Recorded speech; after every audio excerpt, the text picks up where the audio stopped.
Good morning. How'd y'all sleep? Good. Good. I slept well.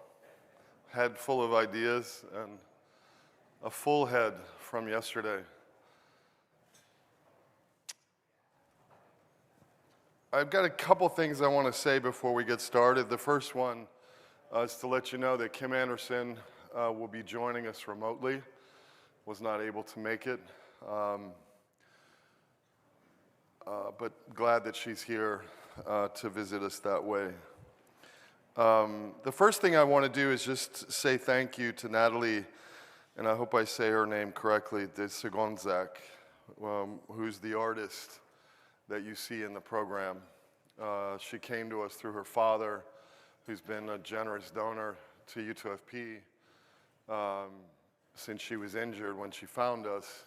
And we reached out to, when he told us, my son is also an artist, so we had a couple of exchanges. And then when we looked at her work, we reached back out to her and said, hey, we would love to use your work in our program. And gratefully she said yes. And we had a lot of disagreement about what to put on the cover as a staff, but I think we made the right choice. And again, just as an invocation, the thing that made it stick was that it's so personal.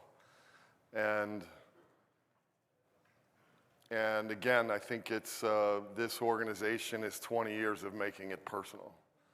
And so it seemed an appropriate thing to put on there. And so I wanted to just remind you and thank her for her work. As it relates to that, I keep thinking about, I had a couple of conversations last night, and my friend Michael Lane, wherever you are, Michael, where are you? Okay, it's the light. Oh, hey, Michael. We've butted heads a little bit over this idea of calling failure success. And I don't think there's an answer one way or the other, but I actually said to him last night, there's a Bob Dylan quote that I love. There's no success like failure, and failure is no success at all. And Michael was reminding me that, we learn from failure. And that's how we move forward. And this morning I was thinking about it, and I was thinking about the fact that we had one presenter yesterday who couldn't make it because of spinal cord injury, and a second one today that couldn't make it because of spinal cord injury, and several people who couldn't make it just to attend because of spinal cord injury. And the tension on my half of that little headbutting that Michael and I have is, how much capacity do we have for failure? How much luxury do we have for learning from failure, and when do we push harder without being foolish, without being naive, to get where we need to go, which is better treatments for spinal cord injury, more transformative treatments for spinal cord injury. As it relates to that, what I wanted to try to help do is frame yesterday. Yesterday we heard from a lot of people who've been in this space for a long time, and tried to set up for you all the various kind of domains and topics of what has happened in the last 20 years and where we are. And today is a little bit of a pivot, and you'll see in the presenters, they are younger, they are earlier stage in their career, many of them. And the questions we're asking are different. And the first one is, what needs to change? And I'm going to give you another metaphor, sorry. And I'm probably going to mix it even too. I used to work in an ER for a long time, and before my son was injured. And for those of you who are older, I'm sure the younger folks don't know this, but there were tube systems in hospitals.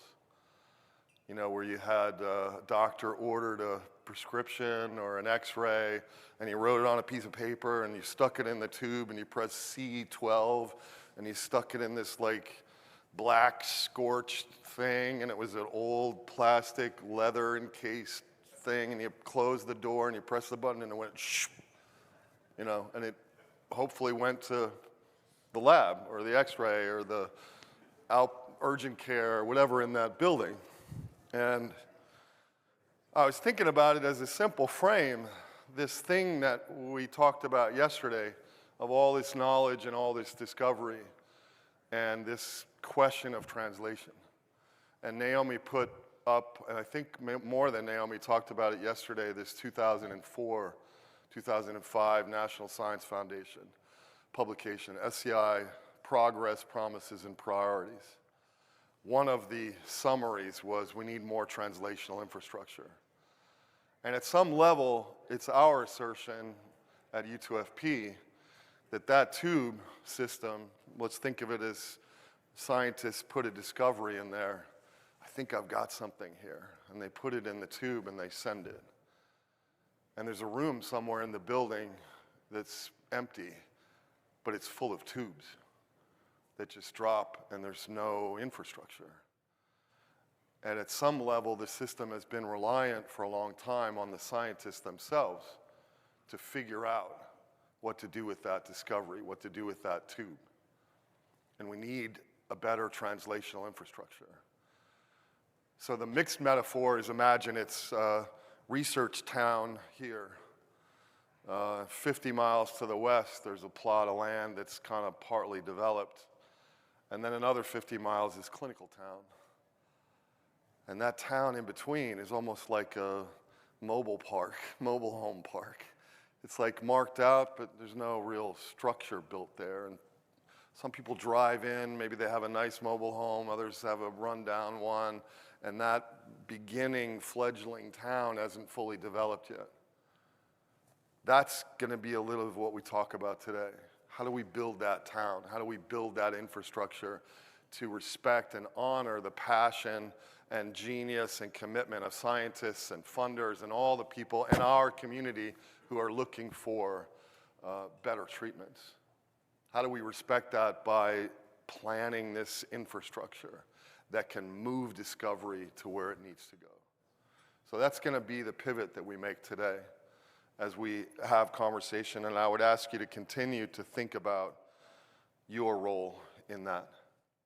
And like the mayor of the 5th floor of the Shepherd Center back there, David, who took it upon himself after injury to become the mayor of the rehab unit and remind people that their life isn't over and there's a part for them to play. That's the message to everybody. So, enough of me talking. I see Kim's ready to go. Hello, Kim. Hello. Take it away. All right. Well, thank you, Matthew, for putting me in the young group. I know it was in yesterday's in yesterday's talk, so that's a great way to start the day.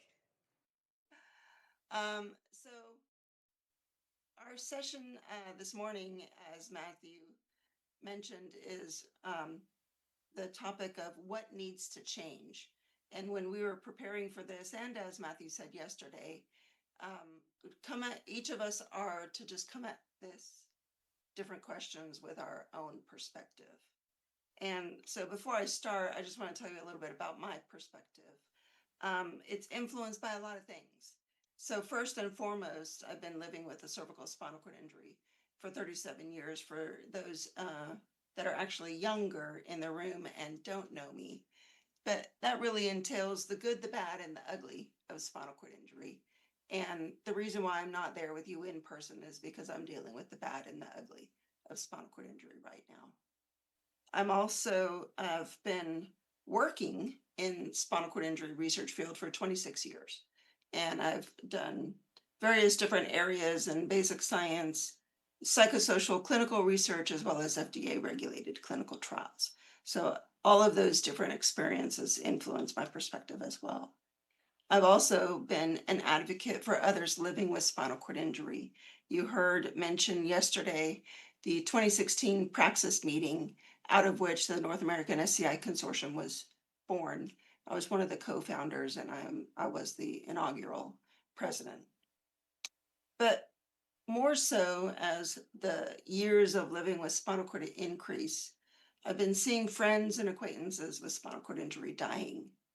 And I keep hearing the clock ticking louder and louder. And it really makes me think I'm not really seeing research results move the needle on the masses of people living or dying with spinal cord injury. And so the older that I get, the more this influences my perspective. For those of you that were at the SCI 2020 meeting that was mentioned yesterday, you may remember this graphic that we had created. And as Matthew was talking with us about, ideas of, well, what do we change? And I was drawn back to this figure. The reality is that right now, it's really hard to live with spinal cord injury. There are so many things going against everyone with spinal cord injury. And everybody that you see in the room is probably doing pretty good because there's hundreds and thousands of people that aren't doing as well. And so I was really thinking, how do I change this picture? How do I go from just treading water and, sometimes feeling like you're drowning to actually thriving with spinal cord injury? And how can research, healthcare, and industry help us get there? So as I was thinking about those things, I came up with 6 points that I'll talk with you about today. And I think some of them were beginning to be touched on yesterday. So number 1, prioritize research based on the needs of people with spinal cord injury. Always, not just when it's convenient. And I do want to acknowledge a lot has changed. Back in the really early 2000s, it was primarily Sasha and myself that were at research conferences and primarily basic science research conferences. And we were the ones that were speaking up about research priorities and questioning, are we really studying everything that's important to people with spinal cord injuries? And now look at where we are. We're in a room full of people living with spinal cord injuries. They're speaking up and they're working together with other stakeholders. But I question, has the research field really impacted those priorities that we discussed in the early 2000s? And this was mentioned yesterday. This was a survey that I conducted to show data to primarily basic scientists that people with spinal cord injuries were dealing with more than just walking issues, that arm and hand function, bladder, bowel, sexual function, all of these other things were really hard to deal with as well, and that we should be studying them equally, if not more, than just walking. But then, if we go forward to just last year, I published a review of many different surveys, not just by me, many different surveys involving thousands of individuals with spinal cord injuries. And look, the primary priorities are still the same. Arm and hand function, bladder and bowel function, sexual function. Yes, walking is in there, but there are all these other areas. They're still the same 21 years later. And that shows me we haven't really changed the priorities of the masses. If we did, other things would start to become priority.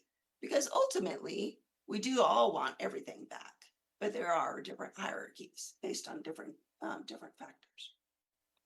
The second point I was thinking about is that we need to stop thinking about spinal cord injury as only being caused by trauma. And we heard West talk a little bit about this yesterday.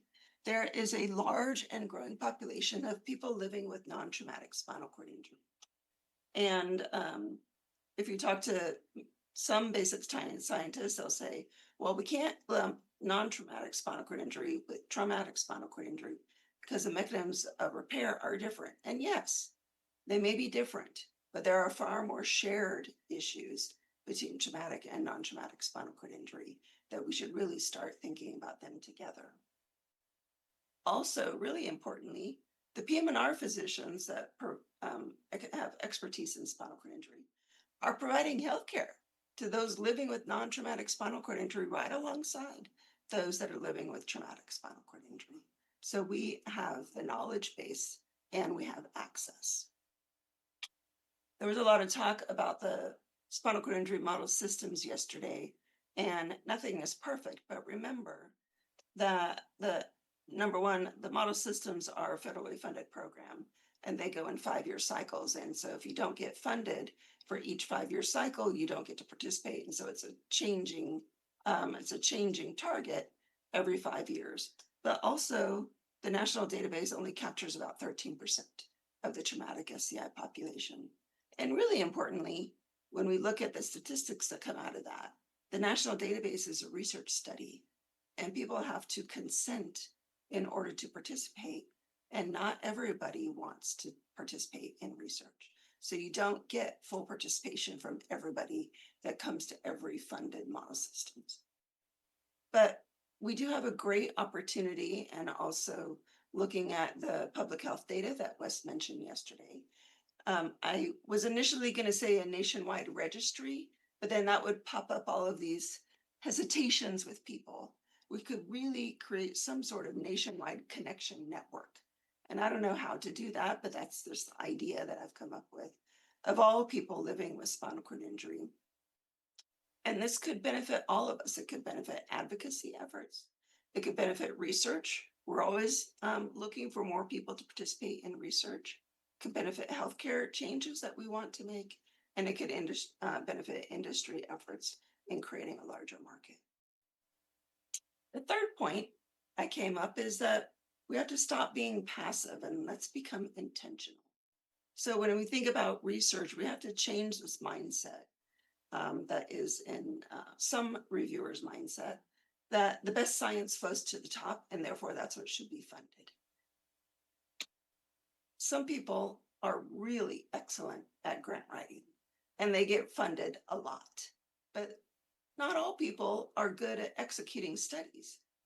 And maybe it's time that we start intentionally targeting funding based on priorities and needs of people living with spinal cord injuries. When we think about healthcare, can we create solutions to the limited and the scattered clinical expertise for SCI healthcare? As I'm sure Camilo will talk about, there are not that many SCI board certified PM&R physicians, and the ones that are coming into the pool is shrinking. Can we enhance the capacity of those PM&R physicians by training more SCI specialized nurse practitioners and SCI peer health coaches so that we can extend our reach? And can we create a telehealth and referral network to enhance access to experts? We know it can be done in COVID. And lastly, can we incentivize industry to value investing in spinal cord injury? So many times for so many years, I hear the argument that spinal cord injury is a small population and industry won't invest in it. Well, we just heard from 3 partners yesterday that are investing in spinal cord injury. And I feel like we have a responsibility as people living with spinal cord injuries and healthcare providers to create a demand for industry to generate more supported products and interventions by using the ones that are available out there. My fourth point, and this also came up some yesterday, perfect is the enemy of good. This is really, really important. We have to accept that we don't need to know every single detail about every single thing. When I think about this, when I had my spinal cord injury, I didn't know anything about spinal cord injury, but I had to deal with it and I had to figure out how to make solutions. And now here we are 37 years later, things are still coming up that I don't know how to deal with, and I don't know what the answers are. And I'm trying to figure out how to move forward, but I don't have an option to stop and freeze and not deal with moving forward with all information. Let's start making decisions about when we know enough to move forward with something versus when it's time to pivot. And this is definitely going to be influenced by risk, benefit, and priority ratios. I really want to emphasize that adding in priority has to be weighed with risk and benefit. And really importantly, we have to accept that we're not all going to agree on how to move forward. These are just my own ideas, but let's work together to create a digestible compromise so that we aren't further paralyzing ourselves with inaction. Fifth, let's start implementing research knowledge. And when I say this, it's important to realize and to think about implementation is not just about making industry-sponsored, FDA-approved products available in clinical practice. There's much more to implementation from that. Let's start implementing the plethora of knowledge that's been generated by research. And this was touched on a little bit yesterday. We know how to do this. Let's set people on a positive trajectory from the beginning of their injury. Let's prevent pressure injuries, prevent infections, prevent contractures, and all of those things that put people on a negative spiral in their healthcare and in their life. Start implementing community and home-based exercise and healthy diet programs so that we can keep people healthy and that they will then be able to actually participate and want to participate in research studies and receive reparative treatments when they do become available. So it's really important for us to start thinking creatively about how this kind of knowledge can be generated by research and implemented broadly to the masses. Lastly, I feel like we need to start showing the impact of SCI research in the real world.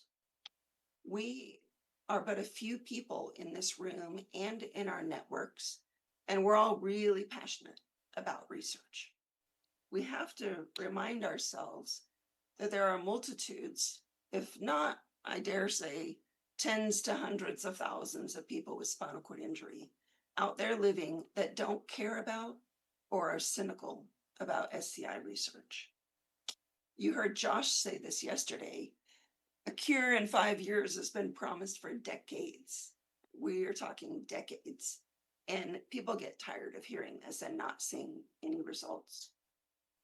We also know that the media hypes studies that are nowhere near being available to the community. Also, if you go into social media, you'll realize there's a significant amount of misinformation that's shared in social media. And I believe it's because SCI research and clinical communications are not really accessible or understandable to the masses. And I feel like we need to start doing better with that.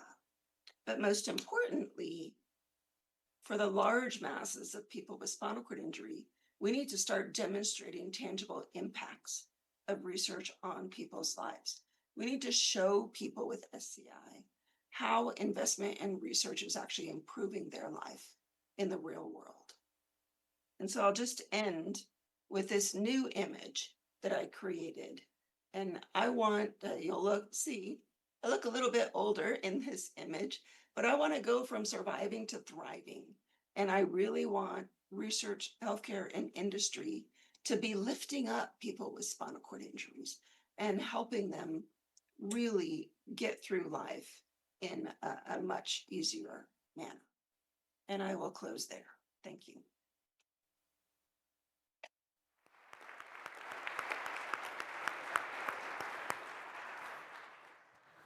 Thank you, Kim. Don't go away. Now I'd like to welcome Dr. Andrew Stewart from University of Kentucky. And just a little backdrop, Andrew and I have gotten to know each other over the last few years in our, I don't know what we call our translational working group, a group of scientists and clinicians and SCI folk who've been puzzling over why therapies don't translate. And we've been meeting for a long time and have some notions and ideas, and I think a slice of that is you're gonna hear this morning. Thanks, Andrew. Sure. So my name is Andrew Stewart. I am a young and relatively new assistant professor at the University of Kentucky. I predominantly work in mouse and rat models and some more of a basic science researcher. The kind of work that I do in my lab is really focused on the chronic spinal cord injury pathology, trying to identify novel approaches to improve functions. But I think the reason that I was asked to come up here and talk today more than being a scientist was the fact that I also have a brother with spinal cord injury, so I sort of share a little bit of a dual perspective. And this particular topic about how do we actually translate stuff from mice into men has been on my mind for about since 2009. And it's something that I didn't have an answer to, even though I thought I did. And it's something I'm still not sure I have a really good answer to. So despite the fact that, I'll be honest, I think pretty much all of the bullet points I thought I was going to be able to say today have already been said. So there's not going to be too much new novel, but hopefully we can kind of, provide a nice summary. What I want you to get out of this is going to be questions. What questions do we really need to ask, identify, and address that's going to be able to lead us to translational success in the future? So let's start with the problem. And again, this is a perceived problem. This is the perceived problem that may be true, or elements of it may be true, that I had since the day of my brother's injury, which was, if we just compare and contrast what's being done in the clinical setting versus what's being done in animal models, there's a pretty stark difference. The clinical management of spinal cord injury, I'm aware, has made a lot of progress in terms of outcomes, morbidity, mortality, how things are going to be made, and especially since my brother's injury. I mean, in 2009, they were still arguing over whether or not there should be early decompression. They weren't going to decompress my brother for about a week, which was in stark contrast to the neurosurgeon that we talked to, who was like, no, this should have been done about 5 hours ago. And so that was around the time, right? There has been progress made, but if we just look at what is being implemented that's focused on neurological recoveries, there's very few elements. There are things like stabilization, early decompression, blood pressure regulation. The methylprednisolone story, I think, is still being debated. Now, you take a look at the animal models, once you kind of unfortunately start diving into Google when you shouldn't, and you end up seeing about, 10,000 different studies that have really done actually a very good job. Like, I'll say this much, in science, we've actually done a very good job at identifying the core parts of the pathophysiology of spinal cord injury, from the time of injury all the way up to chronic stages of injury. We've identified, 10,000, 100,000 different compounds or strategies that seemingly work in mice and rats, but yet there's really been nothing that has manifested for people. So this is the perceived problem, and the big question is why? And what can we do to potentially try to sort of bridge this gap? So what I think we need to do, one of the needs that we need to do, is really identify and address actionable targets that can help us describe why has translation failed. I'm gonna first talk about this on a nitty-gritty, so a little bit more on the scientific side, and then I'm gonna go about a 10,000-foot view to give a kind of a different perspective. And again, this is not comprehensive. If we really want to talk about why translation has failed, we can have weekly meetings for the next 4 years. But in reality, if we're just looking at the big players, and if we look at animals, so first we'll start with our animal models. I think as a research perspective, we need to be very honest with ourselves that most of the things that we're doing are fighting for very small effects. In fact, if we just look at how we're doing our research study in our animal models, one, a lot of times the focus isn't even on trying to develop treatments, it's trying to understand the pathology. We just apply manipulation to demonstrate that biological happening is contributing to injury or recovery. But two, we tend to focus on very limited animal models. We tend to have very sensitive outcomes.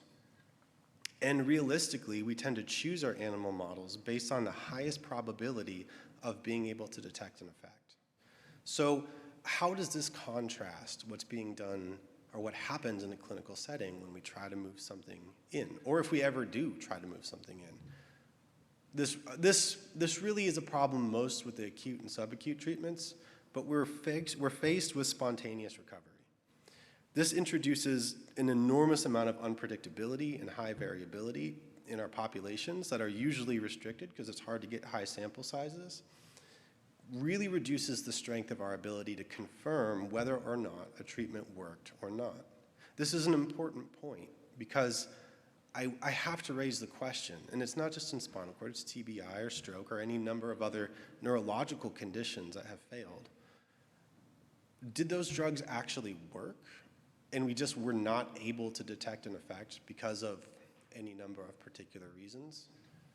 We need to potentially identify the answer to these questions, because if this is true, there might actually be a lot of different drugs or compounds that are available at our fingertips today that can be used in, wait for it, combinations. So, you know, I know that was, you know, hit home yesterday, but I'll be very honest, coming up to this presentation, I was really kind of scared to talk about, you know, what I'm going to talk about, which is the need for combinatorial approaches, because it's hard. As a scientist, I have done combinatorial treatments before, and from a strictly scientific perspective, when we're trying to test every single individual variable alone and in combination to do the best reductionistic science we're trying to do, it's extremely hard to do combinatorial approaches. But hearing people like James Guest, for example, pretty much say to the T what I was going to ramble about, so I don't feel the need to, and hearing other people say that, yes, combinatorial approaches are going to be our best chance for success, why aren't we doing more of it? Spinal cord injury, as we just covered, it's a very multivariable problem that has opportunities to intervene from the time of injury all the way out to chronic stages of injury. Looking at one thing at a time, if it's destined to fail in a clinical model because of this effect size problem, why don't we just do more? Semantically, that's incredibly challenging. So what I would propose, and this is sort of the, you know, we can have discussions about it, but really we need to be able to integrate in the field a different way of doing science that may not necessarily be as reductionistic as the way we're currently doing. We realistically might need something that's closer to a systems engineering approach. So I have up here a definition that I can read. Systems engineering is an interdisciplinary field focused on the holistic design, integration, and management of complex systems throughout their entire life cycle, from concept to retirement. I at one point had a definition up here as well about what hypothesis-driven science was, to show you the contrast. I'm not saying we should abandon hypothesis-driven science, but we're emerging at a point in time in the spinal cord injury field where we have a lot of potential outcomes that we can really try to strategically design larger packages of interventions that can potentially maximize treatment outcomes. The hard part, and this is the part that I think is going to be worth discussion, who's going to do it? And this is a problem right now I think we face in the field, that if we were to ask who is responsible for translation, I don't think anyone has an answer. If anybody in this room, and I think there were some people in this room, the last time I gave a non-scientific talk was at Society for Neuroscience. It was more of a personal talk. But I made a plea, and I made a plea to the researchers in the world because I said it's your responsibility. There's nobody else in the world that can actually push this translational effort. But I'm gonna take that back, because I'm gonna say, after really discussing and being in this field for a few more years and discussing with researchers around the world with this topic, I'm not 100% sure that I'm convinced the basic science researchers or the academic infrastructure is really gonna be the best place to do this work. What we've done and what we've built over the past, since longer than I've been alive, I'm 37, so over the past 40 years, is we've built an amazing infrastructure to do research that's based on knowledge and discovery and innovation, and knowledge and discovery and innovation and knowledge, and it goes in circles, and we can do this forever. But who is responsible for bringing things into that translational space? This is a domain that largely is not answered. It's not addressed even today. So is it the academic environment where really what we're incentivized to do is knowledge and discovery, where we're bogged down with other administrative duties? I mean, if you guys saw how many administrative things I've had to do in the past week, I've had virtually 10 minutes to work on a presentation. Is it industry? Is industry any better? We look at their, what I'm going to say is a requisite motive, not a primary motive, but a requisite motive, which is profit. The reason I don't want to say primary motive is because I do know some industry leaders, and I know that several of them were actually motivated to go into this space because they themselves have people that they care about that have had spinal cord injury. But is industry any better? Are they the kinds of individuals who would want to work with other companies' IP to start driving novel combinatorial approaches? I'm not sure that's going to be the best environment to do it. So what vested parties working in the R&D space have exclusive motives to improve clinical outcomes? And I think the answer to that question right now is that they don't exist. So, if you ask for my opinion, and this is an opinion, what is needed for really to make bold and impactful change? Because that's what we've been seeking for a long time. And as an opinion, what we really need is that middleman. It's the person who's got dedicated infrastructure, the system that has dedicated infrastructure to solely do preclinical and translational work, who is incentivized for one outcome, not publications, not to get more grants, but one outcome, and that's to include, that's really to improve the clinical outcomes. Will assimilating a systems engineering approach or applied science approaches be the solution to that problem? I don't know. I'd advocate for it because to me it makes the most sense, but I'm going to leave that one out there. And so, as an opinion, we really need a different way of incentivizing and driving translational work that's really going to be supportive for combinatorial approaches. When I say combinatorial approaches, I'm not talking about one or two things. I'm talking about 30 or 40 things. How do we potentially make that happen? And so I want to leave some questions for discussion. One, I have a disclaimer up here, and this is my genuine belief, is that basic science, discovery, novelty, and mechanisms are still required. They're still underfunded. I would argue that us basic science researchers should potentially be left to do what we do best. With that in mind, is academia the right place to really do preclinical and translational research? Is industry any better?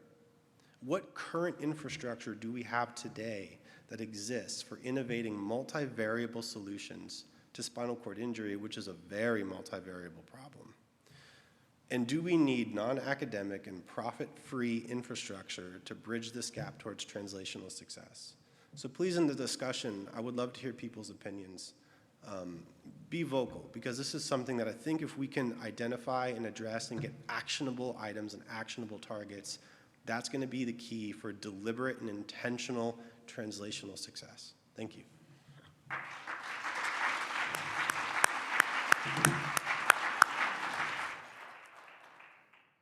Thanks, Andrew. Now we have a clinician. As I mentioned yesterday, a person with lived experience who also is a scientist, another person with lived experience who's a scientist. And now let's talk about that other town, clinical town. Thanks, Camilo. All right. Good morning. My name is Camilo Castillo.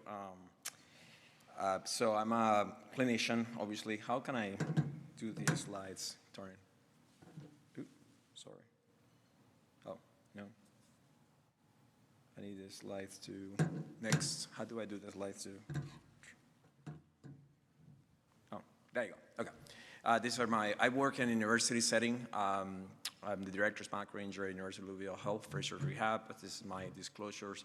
I do research as well, but what we're going to talk about today is related to my experience and what I've done in my 16 plus 20 years of doing this. Alinka, I want to start with Alinka. Alinka allowed me to tell you this story, her story. She's a non-traumatic, by the way, which it's funny. I never talked to Kim before about this talk, but Alinka is a non-traumatic, which is by itself a problem. And she basically is a spinal cord infarct. And she came to Fresher Rehab. She's a cervical injury. We were doing rehab, had a medical complication, had to be transferred back. Then when she came back to the hospital to rehab, insurance automatically canceled her rehab after like a week or so. And we were so upset because she has potential of recovery. We tried. She was denied. She had to be discharged with not enough training, not enough education for bowel and bladder, things like that. Mom was the caregiver. So she allowed me to talk to this because that's what I want to basically illustrate. Rehab as a PMNR in physical measurization, we're in an inflecting point right now. We are now the pillar of healthcare. We have a tremendous amount of survivors. United States have made tremendous progress in acute care, saving people. But the problem is where they go and how they're treated is a huge challenge. We have a lot of stressful situations right now. We have an opportunity as a PM&R as a whole, physical rehabilitation, not just because spinal cord injury is part of it, to lead and care deliver and outcomes research and value-based care. The problem we have is that we have a really hostile environment right now, and it's been for a while. And that's one of the biggest challenge. Andrew talked about the time he spent in administration. We do the same. And again, we have the same problem. I had so much going on. I had to leave the room 3 times because they're texting me about the hospital. It's non-stop. Because the problem in we have now is not more about patient care, it's more regulation. I'm going to talk about that, how profits, indirect costs versus direct costs. The amount of the impact of this disease for society is humongous, and people administrators don't understand that investing, I argue with insurance all the time, investing in the front is better for the future, including for cost. I did my master in business administration for that reason, because I did not understand how people cut, the insurance cut, administrators cut. And the part of the medicine that we are trained, we can't even apply it. So the delay of care, limitations, the side neutral payments, basically we are compared with my hospital, which I'm a certified spinal cord injury, compared with another rehab hospital who doesn't have a spinal cord doctor. And if you look the map between Kentucky and Indiana, I always made the jokes like different countries. It's only 5 minutes, 10 minutes crossing the river, but it's a completely different world. And patients get injured in Indiana, comes to the University of Louisville, sometimes they can come to my hospital. And in Indiana, in that part, there's no spinal cord injury. So they come to me with everything that needs to be fixed. So that's more money for the insurance company. That's more money they have to pay later on. And they don't understand that because the paradox is clear. We do deliver care, but the way they set up the payments, it's just absolutely insane. And then us, the workforce. The burnout is real. We're asking to do more and more and more. The demand is high. It's not isolated. We don't have enough nurses. The Perez also burn out. They have to document. So the world of taking care of these patients is changing. And you have to be fast. I always make the joke, if you were in Canada, I tell my patient, if you're in Canada and Europe, you'll stay 3 months here. In the United States, 2 weeks.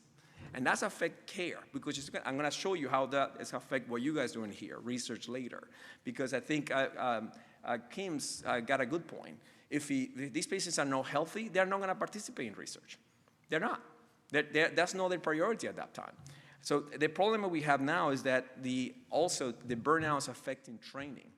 When we published the editorial in AP&R a few months ago, last year, we thought we're going to find it was about 600 spinal cord doctors in the United States. It's less than that. It's about 300, 400. A lot of people are retiring. People don't want to do this. So it's affected by also the amount of the obligations that you have. So you have young doctors who have huge depth, and they want to go for spinal cord injury? No, they go for pain, they go MSK, they go for other things. This is not sexy.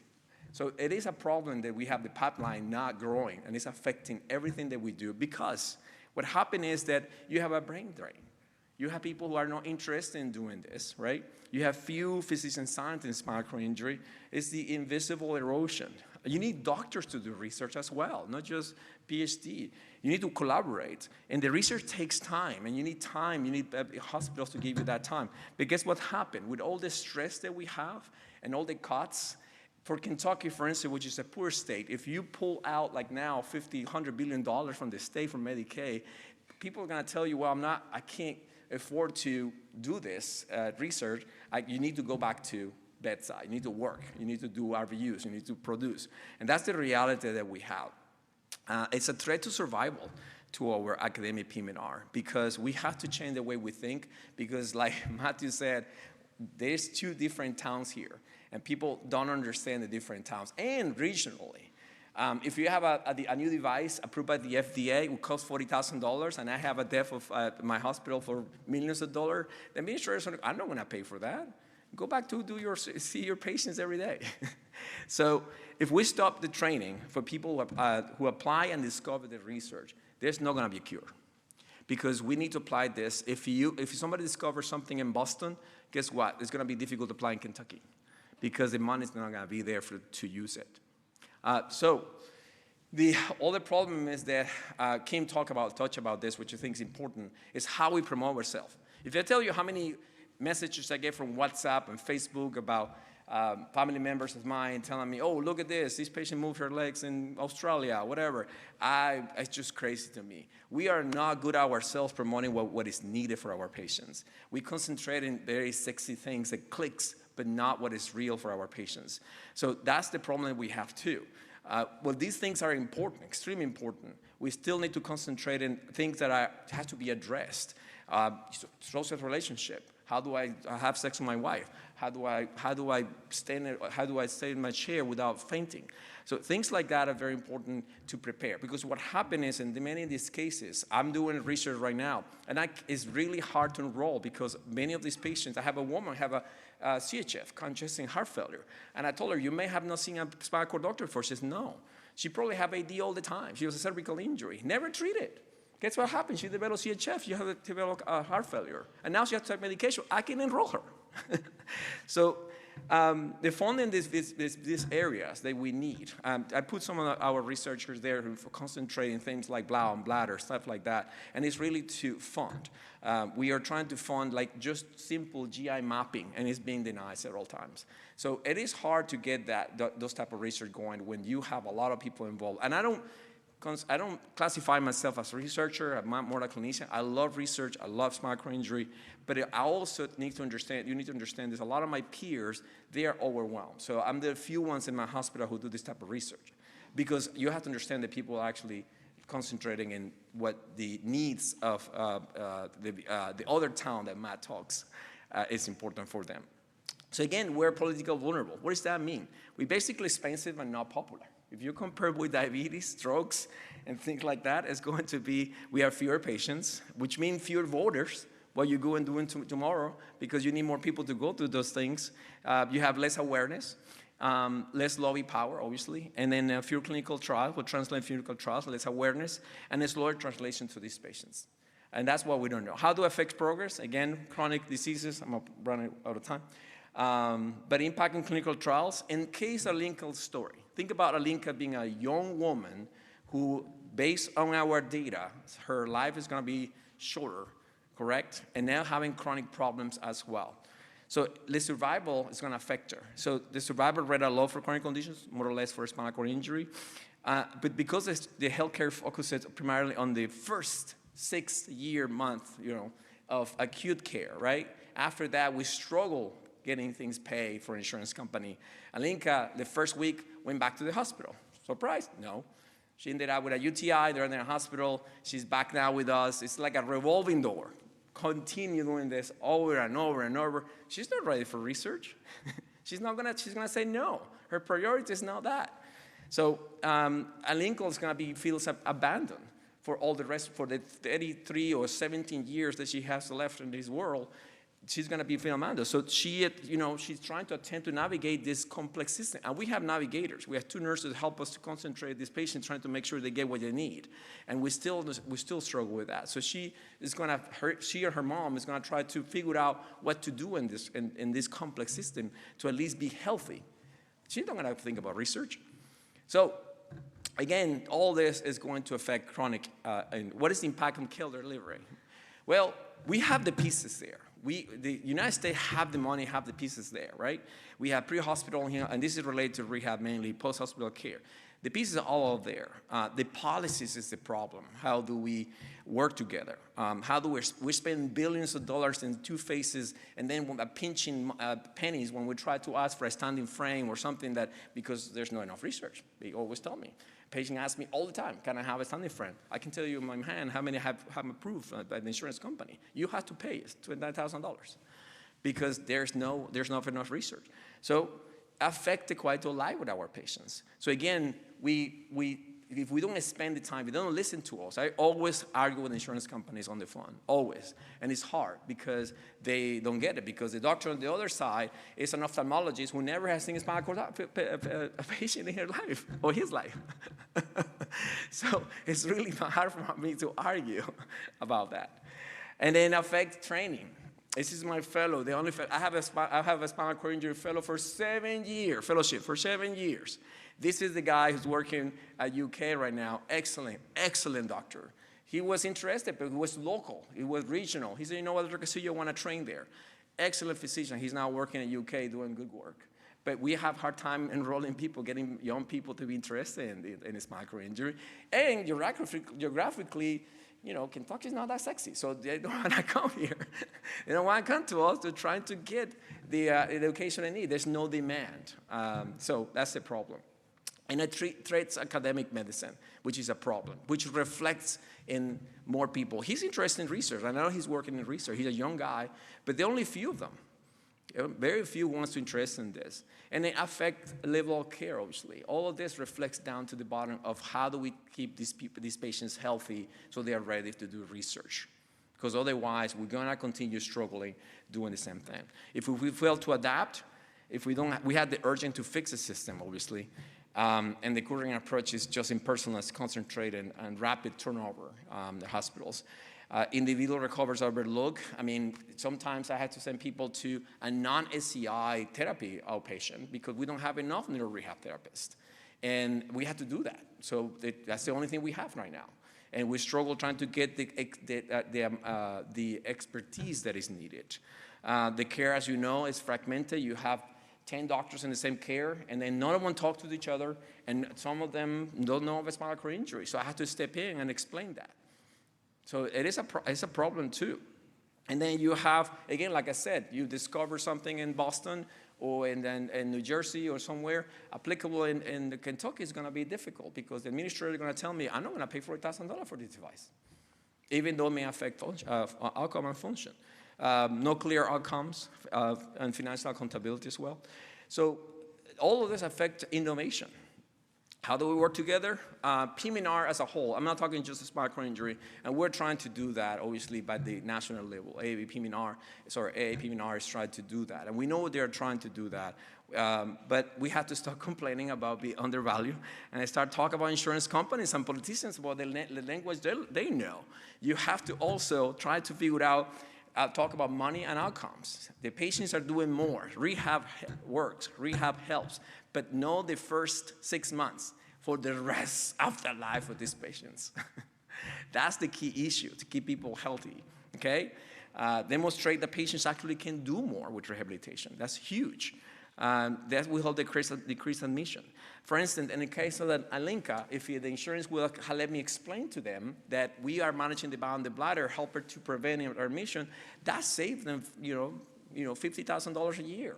So you have to talk that, monetize the recovery, monetize the prevention, and then long-term participation society. Because if people are more active, right, they are more. You have, you convert the tax consumer into taxpayer.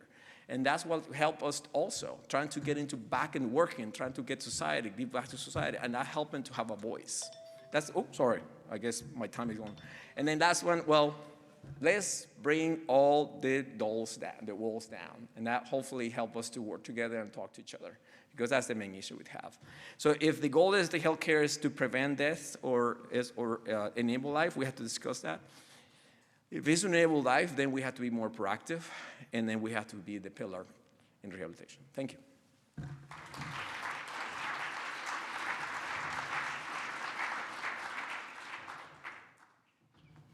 Kim, are you still there? Yes, I'm here. Hey, Kim. Thanks, Camilo. Thank you, Andrew.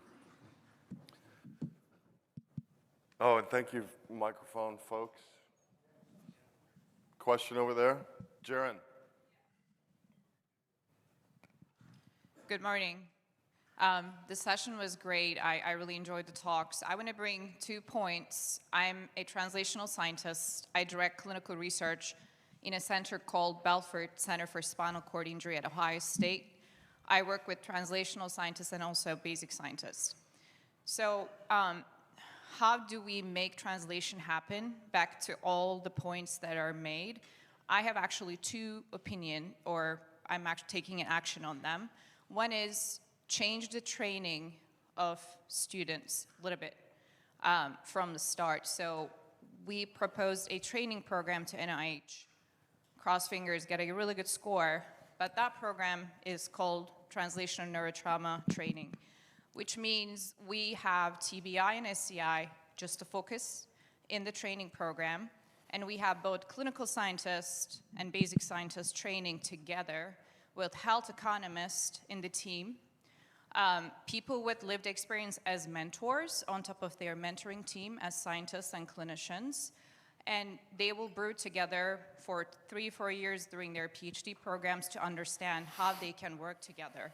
I trained as a physical therapist and then went into science later on.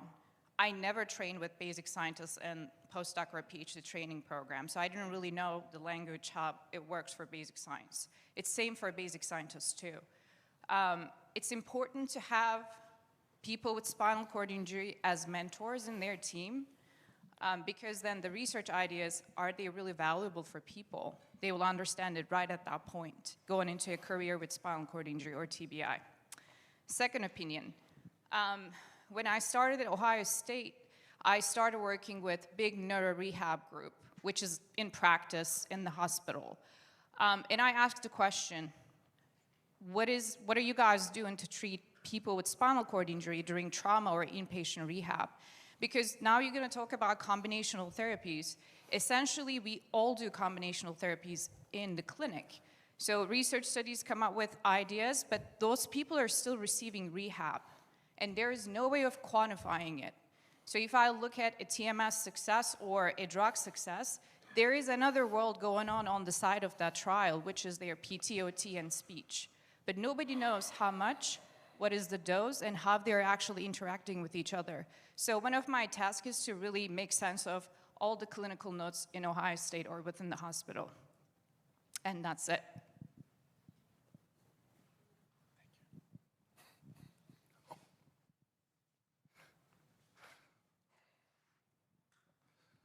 And is it Jason or Jason? Jason. No, I do want to say one thing, Oh, or comment. hang on, Jason. I just want to comment on that really quick, so that way you don't just kind of like sit up and talk down and have it be awkward. But in all reality, I think you raised a couple of very good points. One of which I've actually remember talking with Keith Tennessee about the challenges of the heterogeneity of the kinds of rehab going on when it comes to these kinds of things, especially when we're talking about like multi-center studies. But two, you raise a very salient point, and that is, how are we actually training students? And are we training the next generation of scientists to be able to think and do and value and intentionally do this kind of translational work? So I just want to say thank you. That was a very good point. Question. Hello, I'm Jason. I'm a new-ish graduate student at Harvard Medical School, and I'm doing basic research, but have an eye for the translational side. As I'm starting my career, and I have a spinal cord injury, so I'm obviously aware of the needs and perspectives of the spinal cord injury community. But as I start my career in basic research, question for Kim and Andrew, like, how do I balance, like, adjusting my research towards the needs of this community by doing bowel or bladder function research versus doing basic research towards regeneration, towards more of a home run hit that might not directly impact bowel bladder. That's not my main focus necessarily, but maybe if the treatment works, then it will eventually lead to these functions that will help our community. Yeah, I guess I can maybe go first, because I know we've talked about how do we incorporate those kinds of needs and priorities in our animal, or at least in research. And this is also something that I've thought about a lot and don't have a lot of answers to. I mean, it's one thing to develop outcomes that you can potentially measure alongside of things, but the clinical reality to a lot of these problems is very different from what we see in our animals. And I'm not 100% sure the best way to incorporate those studies in animal models. If I were to give an honest opinion, if you want to have a really high value in that space and domain, being a clinical researcher that's focused on humans and hearing their problems and finding solutions and understanding to their problems. You can even bring that back to the animals once you have a better idea, maybe. But you know, in our animals, we ultimately don't know if they have voluntary bladder control or not. And these things are very hard to understand. It's worthwhile trying to. But I think a high value would actually be to place more scientists at that clinical interface, addressing things at that level. That's an opinion, but I don't really know the answer. And University of Louisville, we have, I'm part of the anatomy faculty as well. So I help with a lot of PhD programs. So I included them in my rounds, in my clinics. When they are doing the research in the lab, they come to me and they see the impact, the difference between animal studies and human studies. So I bring all the students when they have the time and I have time. So they run with me and they see why I had to treat the spasticity, what is the implication of the catheterization, the basics of that. And that helps actually translate because they get an idea, okay, and they apply. And they invite me again to their meetings. So it's a share, but I'm the only one doing it. So it's very difficult to apply that, but it's doable. When you have that information, it's powerful for you as well. And as you as a future physician, it's extremely valuable to have that information as well. Kim, I want to make sure you have a chance to answer that if you want. Yeah, I wouldn't say regeneration would be an easier reward, as we heard from Jim yesterday, but definitely, if you're going to study bladder and bowel sexual function, you need to understand what are the limitations or the differences in the animal models versus the human and make a decision. Sometimes it should be, maybe you should go straight to the human if that's what the issue is. But also, as mentioned by the other speakers, having teams of different expertise is valuable because not everybody can know every area of expertise. Thanks, Kim. Dave? There we go. Dave Gillespie, I'm a molecular biologist from the Huntsman Cancer Institute. I do cancer research. We do translational research at where I work. We do bedside to bench to bedside approach where we take from what's working in patients. This is directly applicable. And my question was, or more of a comment, I have two comments, that to function, for our institute to function, it took basic scientists, clinicians, and then we needed a philanthropic, very strong philanthropic aspect of that to fund all of that because we couldn't rely on industry. I think your point of industry is probably not the best place to go for this kind of thing because they're mostly after money. We need to have some kind of a foundation that will fund the translational research. Second point that was just brought up on models. I work with animal models all the time. They do not, the rodent CNS does not reflect a primate CNS in any way. It's much too permissive. So recently, just last year, a group proposed that we start using lemurs as a primate model. Lemurs are primates. We're primates. It's a much closer central nervous system to work in.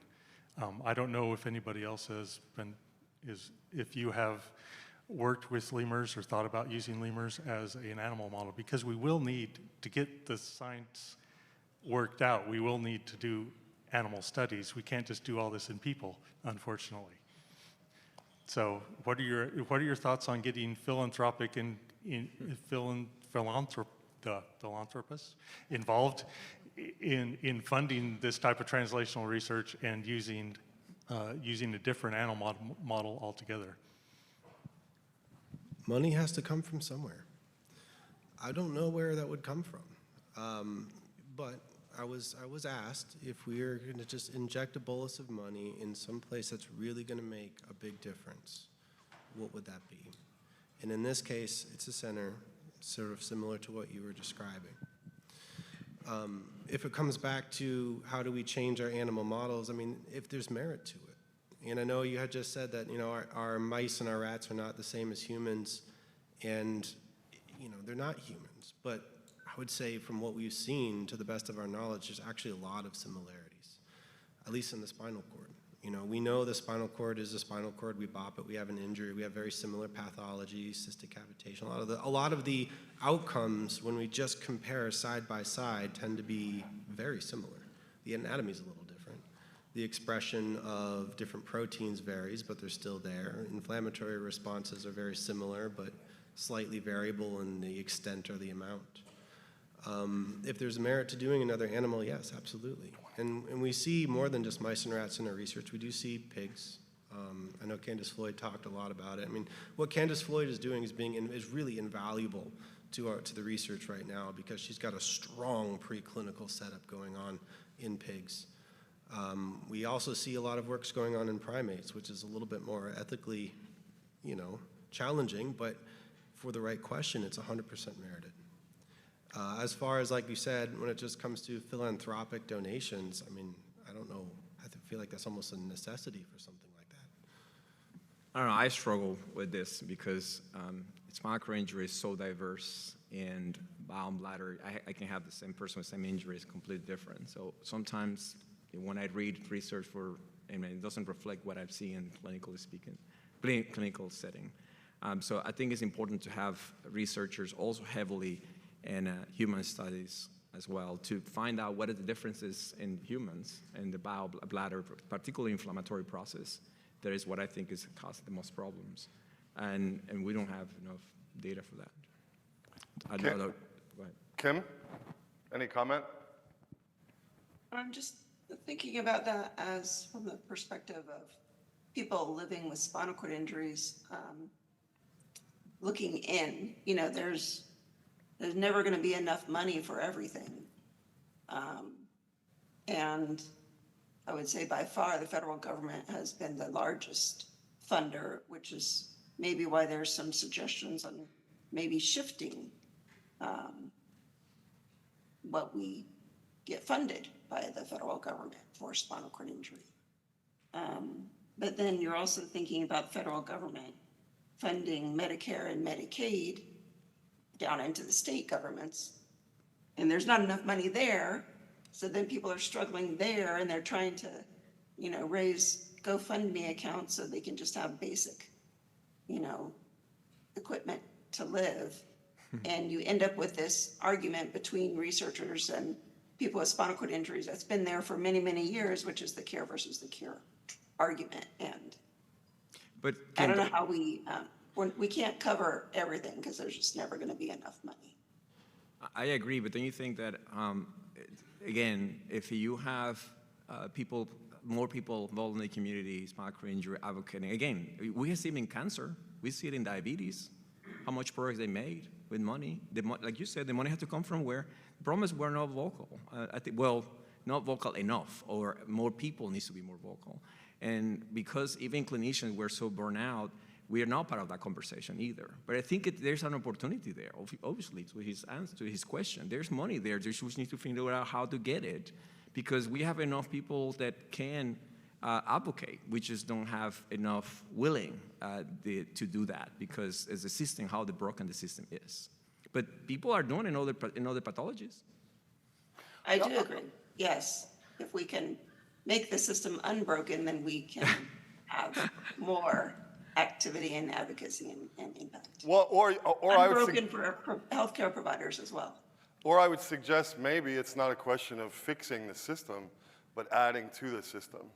And some of you who've been paying attention to us over the last couple of years know that we have a working proposition for an alternative, not as an add-on, as an augment to that community in between research town and clinical town, is a fully independent institute, or as we like to call factory or forge, that's dedicated, like the old Bell Labs, to actually do that work, to translate without the incentives of a healthcare or hospital system, without the incentives of an academic center, but it requires a lot of money.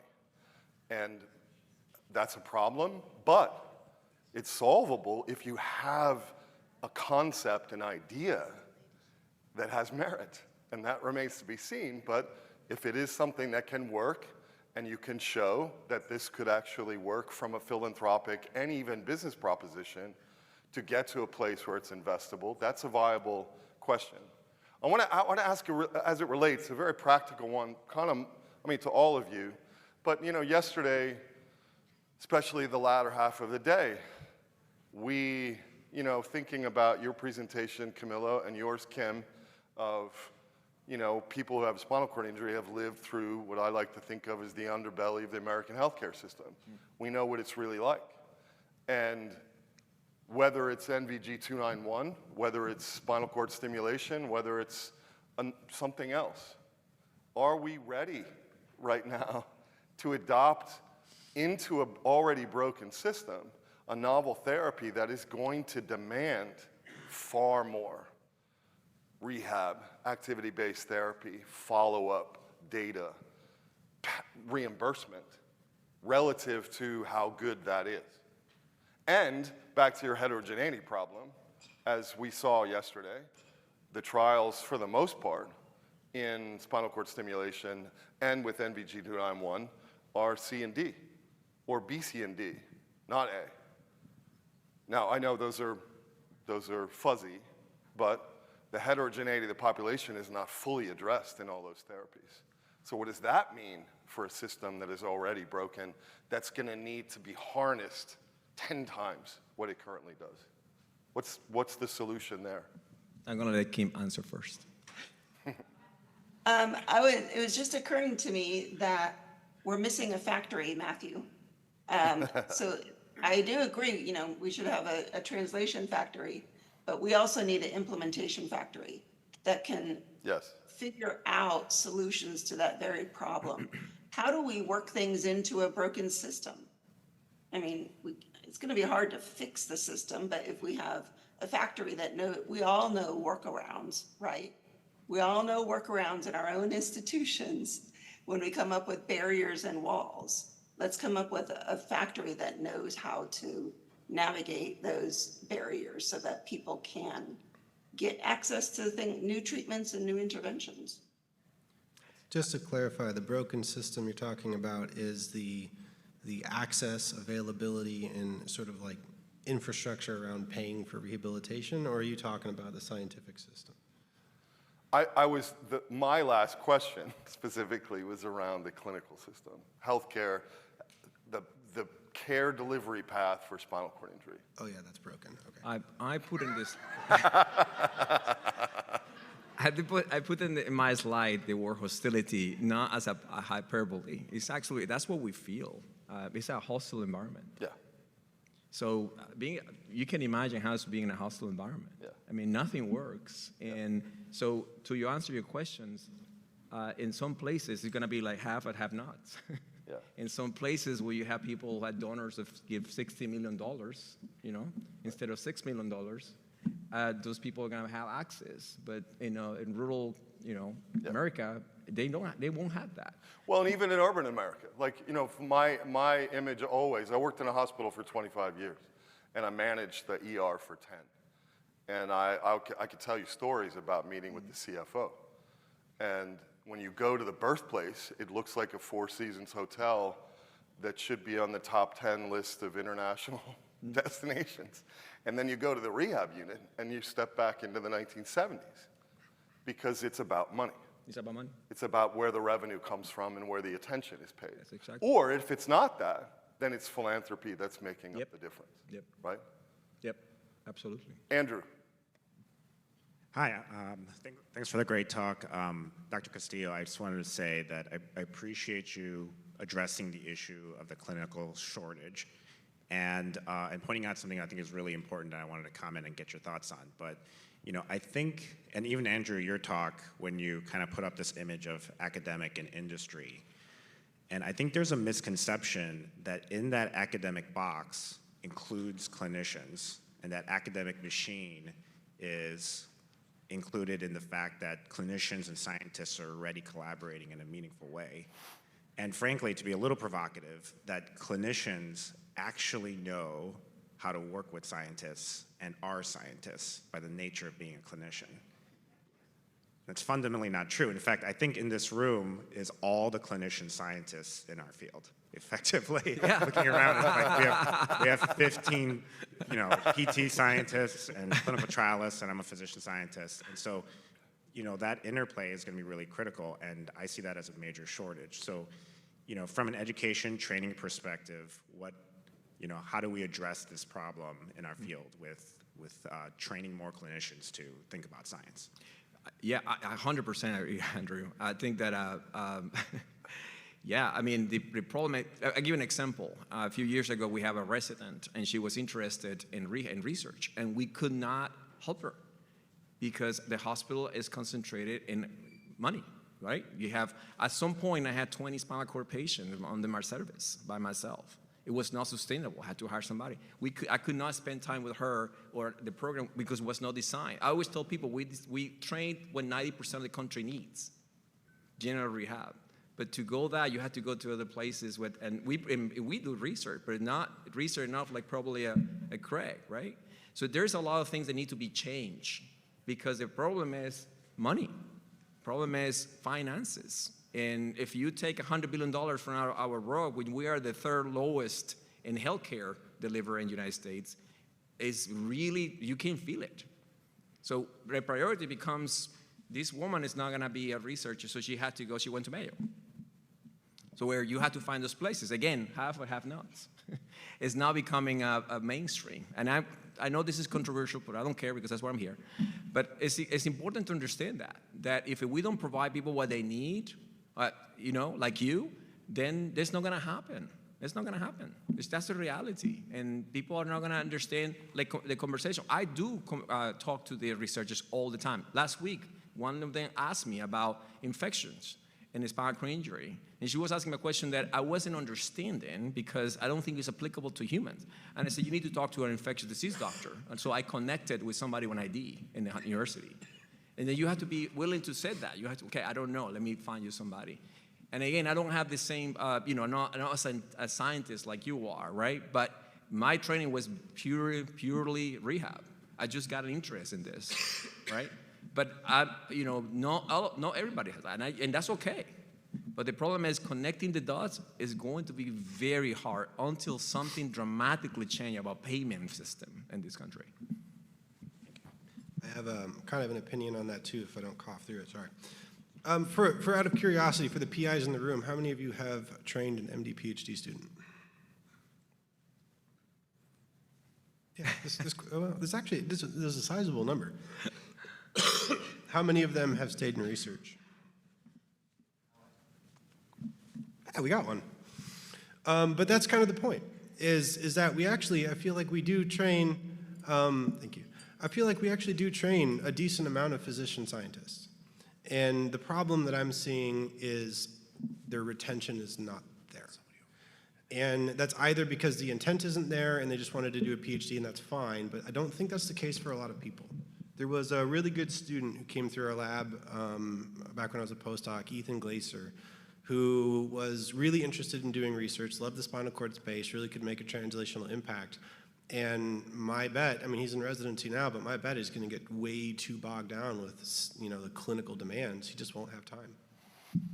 There are, I think, a lot of even physicians that might not be spinal cord experts that would be willing to do these kinds of things, who just don't have the time. I did reach out not too long ago to multiple physicians to try to get a clinical trial going, and I couldn't even get an email back. And I think that kind of comes back to maybe what you were trying to say, is that, is the infrastructure there? There might actually be more infrastructure to do that stuff, but at the present moment, I think there are deeper problems with how do we actually keep them active in the research world, and that's not supported at the institutional level, at least not where we're at. Melissa, I'm sorry, I know a lot of hands are up, but there's already 1, 2, 3, maybe. Yeah, I know. She had a doctor. She had a right a long time ago. What Melissa was before. Sorry. Melissa. So, based upon the wonderful panel that we have a lot of work to do, and I get that. And I'm excited to try to work towards that. Something else that we've been sort of talking about at this meeting is, breaking down silos and building communication, but the how around that is unclear to me. There's a lot of sort of pointing the finger, and as a funder, I do that. I get a finger pointed at me saying, I need to do more, or I need to do this, and I point the finger right back, well, you need to do this, or that's not my job, that's the job of this other person. How do we stop doing that? How do we stop the finger pointing of, oh, it's not my job to force you as the researcher to prioritize the perspectives of the people living with spinal cord injury. It is not the person with spinal cord injury whose job it is to force you as the researcher to do this. We're all just pointing fingers here when really we should be communicating. And I don't know how to foster that communication and that collaboration. And I would love if I could hear some suggestions from the panel, but I would love more if offline I could hear some suggestions from the people in this room. Do you mind if I try to take a crack at your answer? Go ahead, Megan. Megan Moynihan from Case Western Reserve University. I was going to make a comment very similar to the one that was just made, having to do with the translational factory model that you're picturing. And I want to put a little bit of cross pressure on Andrew's point, because I think there was a lot of asking the question of who's responsible for translation. And then at the end of the talk, it was like, but not basic science researchers. We're not responsible. But I think everybody is responsible. And if you think of translation as more like a relay race where you're handing the baton to the next person, it's not about putting the baton down and walking away and hoping that somebody picks up your baton. You have to actually position what you're doing to be received by the next person in line. If you're doing animal research, you're not quite sure how the clinical research is going to go from there, you should be talking to the clinical trialists who are developing those clinical trials. Are you even doing the type of animal work that's going to relate to the work that they're doing? And at what point, even in basic science, are you reaching out to like the FDA to understand what are their requirements? What are they going to be looking at? How are you positioning what you're doing today to be able to be picked up by the next person in the chain of translation? I think everybody who's trying to do translational work, no matter what stage it is, needs to understand what the next stage is expecting to be coming through their pipeline so that they can pick it up and go with it. That would be my recommendation. I want to quick too, Melissa and Megan. What you described, Melissa, is the absence of leadership. The absence, and I don't mean leadership singularly, it's collective leadership. That what you described of pointing fingers is because who's responsible? And so everybody's blaming one another. And I know that very well as a father of a kid with a spinal cord injury for almost 18 years in this space of pointing fingers and trying to figure out, well, wait a minute, who is it? But your relay race image is on point, that it is a collective process. It is a team effort, so it is a collective team. And that's necessary, which is, our concept is trying to figure out that piece, that puzzle piece of how do you put all that in under one house, not as a fix for anything, but as the team that is sole responsibility is the goal. Back to your question about, industry or business or research, is it science that takes the priority? Is it making a profit the priority? Is it the person with spinal cord injury? It is everyone, which gets back to my metaphor that led off the conference. In order for us to get there, we have to see through the lens of everybody else to understand that it is collective. Although if it's not collective, we're not going to make it. We're not going to finish. Yes. You can't just lay it down. There has to be a strategy as a team to move the thing forward over the finish line. Not to be a jerk, Jen Doolin wants to jump in. 10 seconds. Wow, okay, all right. Well, I deserve this. sorry, Tommy. I'm Jen Doolin from Texas All right. A&M University, and I think Melissa and Megan both have excellent points. But look around, how many basic researchers are in this room? 25, maybe 30. All of the other basic researchers aren't necessarily keeping in mind all the time the priorities of the community with SCI. Many of us are incentivized by the institutions that we work at to get money and to graduate students, and not everyone is thinking about these areas of priority. So I think that there is some worth in having incentives to draw more people in unwillingly, or it wouldn't have been their first choice to do it otherwise. Thank you, Jen. I want to say, I was going to say the exact same thing, but I also didn't want to say the exact same thing. but what I would add to that is that that's okay. You know, I will take any person who wants to stay in the spinal cord field and advance it, whether they're just interested in cells and molecules or actually translating things. And I think we need to be okay with that. But in the absence of deliberate translational efforts and incentives, we still need to fill that gap. I think that's the point I was trying to make when it comes to finger pointing, who's responsible for, there is nobody. And I think we're searching for someone, but I think the solution is that it doesn't exist. And I think we need to create that existence. That's the point that I was trying to make. Yeah. Tommy. So I just wanted to give another comment and throw another idea out into the conversation. So I'm a clinical researcher right now, but I got my start in the SCI world as a trainer at a community activity-based training gym. And I genuinely believe that if both academia and industry were to engage more with community ABT gyms, and if community ABT gyms actively engaged more with research and industry, that would ameliorate, it would not be a final solution, but it would ameliorate a lot of the problems that we're talking about today. You know, a lot of these smaller community gyms, they have the capacity not necessarily to be a translation factory, but they could be a translation room or a translation workbench.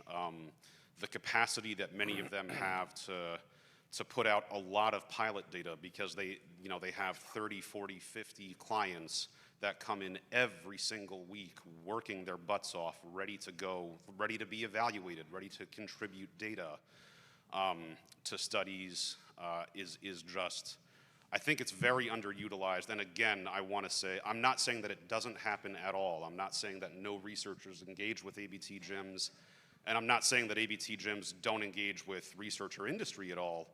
I'm just saying that I think that it seems to me that those centers are often not thought about when we think about these questions. And if all of them, all those players, industry, academia, and those centers utilize each other more, it would be a way of just moving translation forward faster and leading to research that suits the needs of the community even more than we have going on right now. I think you had to, in my opinion, had to be baby steps because the situation is so difficult. You have to find someone, there's an interest. There's a doctor who's interested, someone is interested in this, and you start there. And with that, you start talking about translational, you start talking about research. And that helps a lot because that's what works in where I am. One person has to be interested in this because, and that's easier to do. There's a lot of interest in this room. Kim, do you have any last words before we wrap it up? Just that I agree with that, and I think that if we think about having to translate things just into the inpatient rehab setting, we're really limiting ourselves and actually setting ourselves up for failure because it's probably the most difficult environment, but it's also only a little tiny blip of when people with spinal cord injuries are there. They spend the majority of their life in the outpatient and community setting. Yeah. So let's think about utilizing that setting more. Yep. Thank you. Thank you all. Appreciate it. We're going to go to break in just a second, but Quinn's got a message for you before we go. Okay, yesterday I spoke to you about how you can help fund our advocacy work. Today, in the spirit of combination of things, I wanted to talk about another way that you can make a difference and have an incredible experience while you do it. As an undergraduate at the University of Minnesota, for my first, second, and third marathons, I ran the Twin Cities Marathon. When I started working at U2FP a few years ago, I learned of Lucia. Lucia is our operations manager here at U2FP. She had been working with the Twin Cities Marathon for many years. Essentially, they were not the most inclusive marathon. After 4 years of conversation, we finally convinced the Twin Cities Marathon to allow any mobility devices. If you own it, it works for you, you can participate in the Twin Cities Marathon. So 20 years to the date of running the Twin Cities Marathon, I wheeled the Twin Cities Marathon as the first cohort of not just Paralympic wheelchair athletes, just a person that wanted to sign up and race alongside my cousin.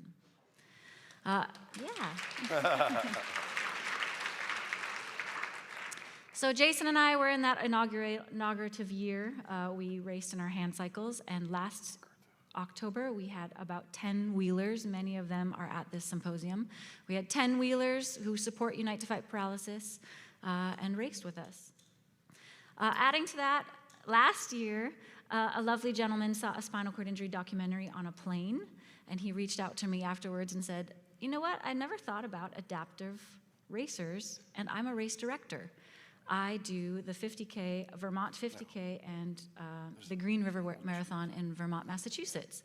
Can I help support Unite to Fight Paralysis and have adaptive racers? And so we now have the Vermont race series, and he also allows, so if you're interested, he also allows any wheelers who want to sign up, you can just go for free. Yeah. So part of this is that we realize at the Twin Cities, like, this is one of our avenues for fundraising. But if our own community can't be a part of the fundraising, like, that's not really that cool.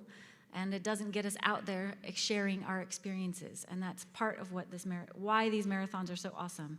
We have runners in this room. We have wheelers in this room that have participated with Team U2FP. And we get to talk about why this matters to us. It exposes people that we are out here. If you don't see us, there's nothing to fix.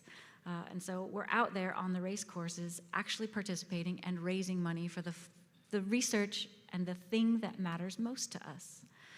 So it's super fun. My ask is, if you want to consider a different way of fundraising, that you can join us at the Twin Cities Marathon. That's always the first weekend of October. We have the Chicago Marathon, which is always the second week in October. And now we have these two races in Vermont. We have the 50K, and we have the Vermont Marathon that runs from Vermont to Massachusetts. It's a Boston qualifier, and it's mostly downhill. Thanks.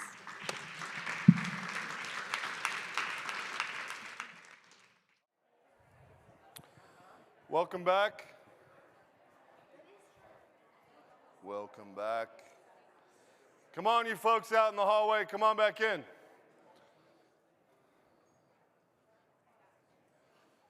And while everybody's coming in, I got a couple of more announcements for you. Can you throw that slide up again, Lucia, or folks back there? Just as a reminder from what we did yesterday, calling Senator Lemahue. If you have not subscribed to our newsletters, please do that, because you'll see an email that just went out in the last hour giving you a reminder to call Senator Lemahue in Wisconsin to push our bill in this final week or weeks of the Wisconsin legislature. And as a reminder, it's $5 million for spinal cord injury research with strings attached. And the primary strings, amongst several, are an advisory council made up of people with spinal cord injuries and clinicians and researchers, kind of as we've been talking about, to advance and focused on giving preference to translational projects. So it's not just money, but it's, in our estimation, smart money to further advance the field of spinal cord injury. Second thing, The Hoover app, if you haven't used it, there is a, you know, in this 21st century, everything's gamified. So if you take a photo in the conference and you submit it in the photo competition, if you win that competition, I don't know how, you get free registration for our meeting next year. So you might want to do that or not. One more thing, just also as a reminder, from the $33 million that was restored to SCRP, there's a person who's not here. And again, it's just that reminder, some level, oh, there's Senator LeMahieu. I just had to pause for a minute. And Jake Beckstrom, who's our Cure Advocacy Network manager, works partnership with Jason, who's here and working on our legislative work. Jake couldn't be here. Again, spinal cord injury stuff, just another reminder of why it's important that we solve these problems. But Jake has been instrumental in getting our meeting scheduled and logistics for the Capitol trip tomorrow and getting folks prepared alongside Jason. But Jason's here, so you can thank Jason. But Jake is not here, so you can't roll up and thank him or walk up and thank him. So I just wanted to give him, thank you, Christian.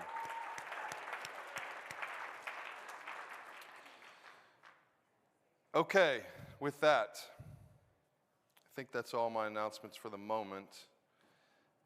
I would like to welcome our next panel of folks, which are pivoting that conversation to, all right, what needs to change, to how do we get there? And the subtext of that, how do we get there, is how do we get to combinatorial therapies?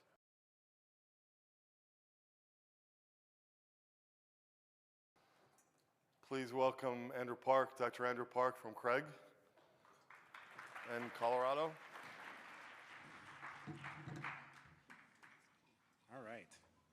Thanks, everyone, for the opportunity to speak today. This is my first U2FP conference, and I'll surely be back. It's been a great experience. So I wanted to say thank you to Matt. You know, I think Matt met with all of the speakers, and he's been just throwing us this like journey, ton of softballs along the way. So I can reference so many of the talks today that led to our conversation today. So I much appreciate it. So. And you know, in the beginning, Dr. Jackman actually kind of shared some personal information, and I think that's great in the sense of trying to understand where we're coming from, that perspective. Maybe we should do more of that. So I'm a clinician. I'm trained as a spinal cord injury medicine physician. During my training, I decided that I wanted to do research, and I had a bit of a background in kind of high throughput clinical pathology laboratories. I was kind of one of those grunts in the labs, and realized that this is something that might be beneficial for our field, so I decided to go into research. And so after I finished my fellowship, I decided to put myself in postdoc mode and really learn how to do research. And that was some of my comments earlier, that you know, that not all clinicians know exactly how to speak research, and you know, as just as much researchers don't necessarily know how to speak clinician. It's another blind spot that we see. I speak to a lot of my former patients about how it's kind of like speaking Spanish and Portuguese. It's like, to someone who doesn't speak either, it sounds really the same, but anyone who speaks one or the other person might sound a little crazy. And so there's you know, it's important to see these friction areas as potential areas we can improve, okay? So now I spend a lot of time thinking about research and building infrastructure. My primary area of research is actually in cardiovascular disease after spinal cord injury, but today I'm gonna try to put context to some of the great work that like Dr. Perez is doing, and set up Abel for some data analysis strategies that's, I think, going to take us to the next level. Okay, so the topic we're talking about is precision rehabilitation as a framework, idea of causal inference and causal models, and how that's going to help us bring to reality some of the discussions we've had, and how it's so important to collect meaningful data and samples and infrastructure that's necessary for us to move forward. So if any of this doesn't make sense or kind of want to dive deeper, I would say these are the three articles that are my kind of my basis for this talk. And I want to credit many individuals, such as Dr. Perez's colleague from Shirley Ryan, James Cotton, for this idea of this causal framework specific to the rehabilitation field. It's not just SCI, but looking at rehabilitation as a whole. and Abel's work on the precision neurotrauma setting as well, and which is a lot of the ideas, and that same concept within the world of biobanking, which has been critical in many fields and something we lack in our field. Okay, so we've talked about this a lot, and people have said it a lot, and we talk about this in various different settings, this idea that spinal cord injury is a heterogeneous condition. I wanted to really break this down in kind of its core elements, right? So I see this as a clinician, as people with lived experience. You probably see this amongst your friends and colleagues, that we have two individuals, in this case, Rick and Bob, who are identical from a clinical perspective, as I would assess during an inpatient rehab stay, right? So they're similar demographics, similar mode of injury, similar types of hospitalization and acute care, end up at our hospital with similar psychosocial situations, but their recovery is fundamentally different, okay? So clearly we're missing something, right? There's something that we're not measuring that allows these two individuals to have different trajectories, and our clinical tool set doesn't necessarily know that. So this is within the margin of error, the standard deviation of the clinical neurorecovery pathway, which is just an opportunity to say we're missing something. We're not describing our patients well enough yet, okay? And this is directly relevant to how we do research, which is that when you have two individuals who appear similar on paper and from a clinical perspective, and they enter a trial, and there are different responses to a treatment, like drug X in this case, I think dalfampridine 4-AP is a great example, then these two individuals diverge. And the only way for us to account for this variability is to make tighter and tighter inclusion criteria and exclude more people, as we discussed yesterday, to try to create the tightest possible group for this, to create the most homogeneous group to study. Because the reality is in this case, these two individuals who had very different responses to drug X, we're going to average those in two individuals. We're not going to see an effect in either, okay? So the idea of symptom-based classification misses biology. We simply are not characterizing and understanding injuries well enough to tell the difference between Grace and Zoe in this case. And when we use population averages, we mask the individual response. I love the idea of outlier analysis, and how, why does, in this case, Grace have such a different response than Zoe? Maybe that's what we should be studying, okay? And then if we were to even identify that biology and be able to differentiate the difference between Grace and Zoe, well, in that case, well, I want a lot more Graces in my trust trial and a lot less Zoes. But the idea of trying to do exhaustive traditional testing for each of these different components is probably infeasible. All right, so neurotrauma has been addressing this problem. And again, there was comment yesterday about making sure that we consider ourselves a part of the neuroscience and neurotrauma community. And on the brain injury side, which is Craig Hospital takes care of brain and spinal cord injury care, there has been a framework that's been developing for a long time. And it finally, I think, gives us the ability to talk about this in a structured way, which is the idea of a CBIM framework. So all it is to multidimensionally describe people with their injuries. We have the clinical factors, various different biomarkers, which could be neurophysiological, blood-based biomarkers, other types of clinical tests that we may not have incorporated yet, imaging characteristics, and modifiers that we know affect things. You know, we know that patient family support and partner support is critical for someone's long-term functional recovery. If that's not a factor that might be a part of our phenotype when we're trying to measure function, maybe that's our blind spot. Maybe it's just as easy of looking at who's showing up to the clinic with the person when we're designing our clinical trials, right? So CBIM network. So what CBIM does is not only allows us to better characterize individuals based on all of the factors that we think are causally important, it allows us to map that recovery trajectory for an individual. And that's when we can start having discussions on the sequence of different types of therapies to maximize that person's care in front of me, okay? Now, so I'm going to get into a little bit more detail there. So this is directly from the Precision Rehabilitation paper with Dr. James Conant being the first author. And again, Dr. Perez couldn't have set me up better because it's an idea of a causal framework, a basic mechanism of how something like moving an upper extremity or moving your legs is actually occurring from evidence, from decades and decades of research, right? So all the clinicians, researchers, and people with lived experience can probably create causal models on a napkin today. Sit down and think about your processes and start writing down these processes. Now, the big question is can we get consensus and all agree on why these mechanisms might be important? But this is the first step, is to create a causal model system. So in this case, if the intent is for me to move my upper extremity, my daughter's running at me and I gotta catch her, okay, because she does that all the time. The volitional effort for me to activate my motor cortex that allows me to activate the cortical spinal tract, send a signal down that inputs to a motor neuron, activate that motor neuron, make a muscle contract, the arm actually physically move, and then that do something important like catch my daughter, okay? And then the feedback loop with the sensory system and proprioception that's critical for that action to be repeated over and over again. Well, that's the yellow circles. Then you have those purple shapes there that are ways to measure each and every single one of those. I think Dr. Darrow's later talk might be really pointed at this, is that if you're gonna do something like spinal excitability, well, maybe you should measure spinal excitability, right? So, I'm looking forward to that talk for that reason.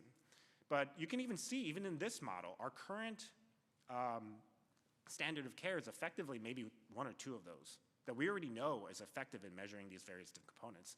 Dr. Perez talked about EMG, for example. That's not standard of care. That's not part of clinical practice. But those are readily available tools today that we don't use. We use patient-reported outcomes. We use strength examinations, all critical. Now, it's not to throw the baby with the bathwater. These things are needed. But maybe there are more metrics that we should be incorporating both in the clinical and research side that better characterize individuals. Now, the beauty of causal models, too, is that one leads to another. We understand the sequence in events that's necessary for a treatment to potentially be beneficial. So the idea of taking something like TSS, for example, and applying it to an individual who doesn't have connectivity from a cortical spinal tract at all, a truly complete injury, would fundamentally not make sense from a causal model. We'd have to test that, and every single one of these black arrows is a mechanism that needs to be synthesized and understood, but at the end of the day, maybe that's not the right treatment for that individual. That's almost as important as having treatments, is to understand when treatments are not right for someone. And we're not quite there yet, okay?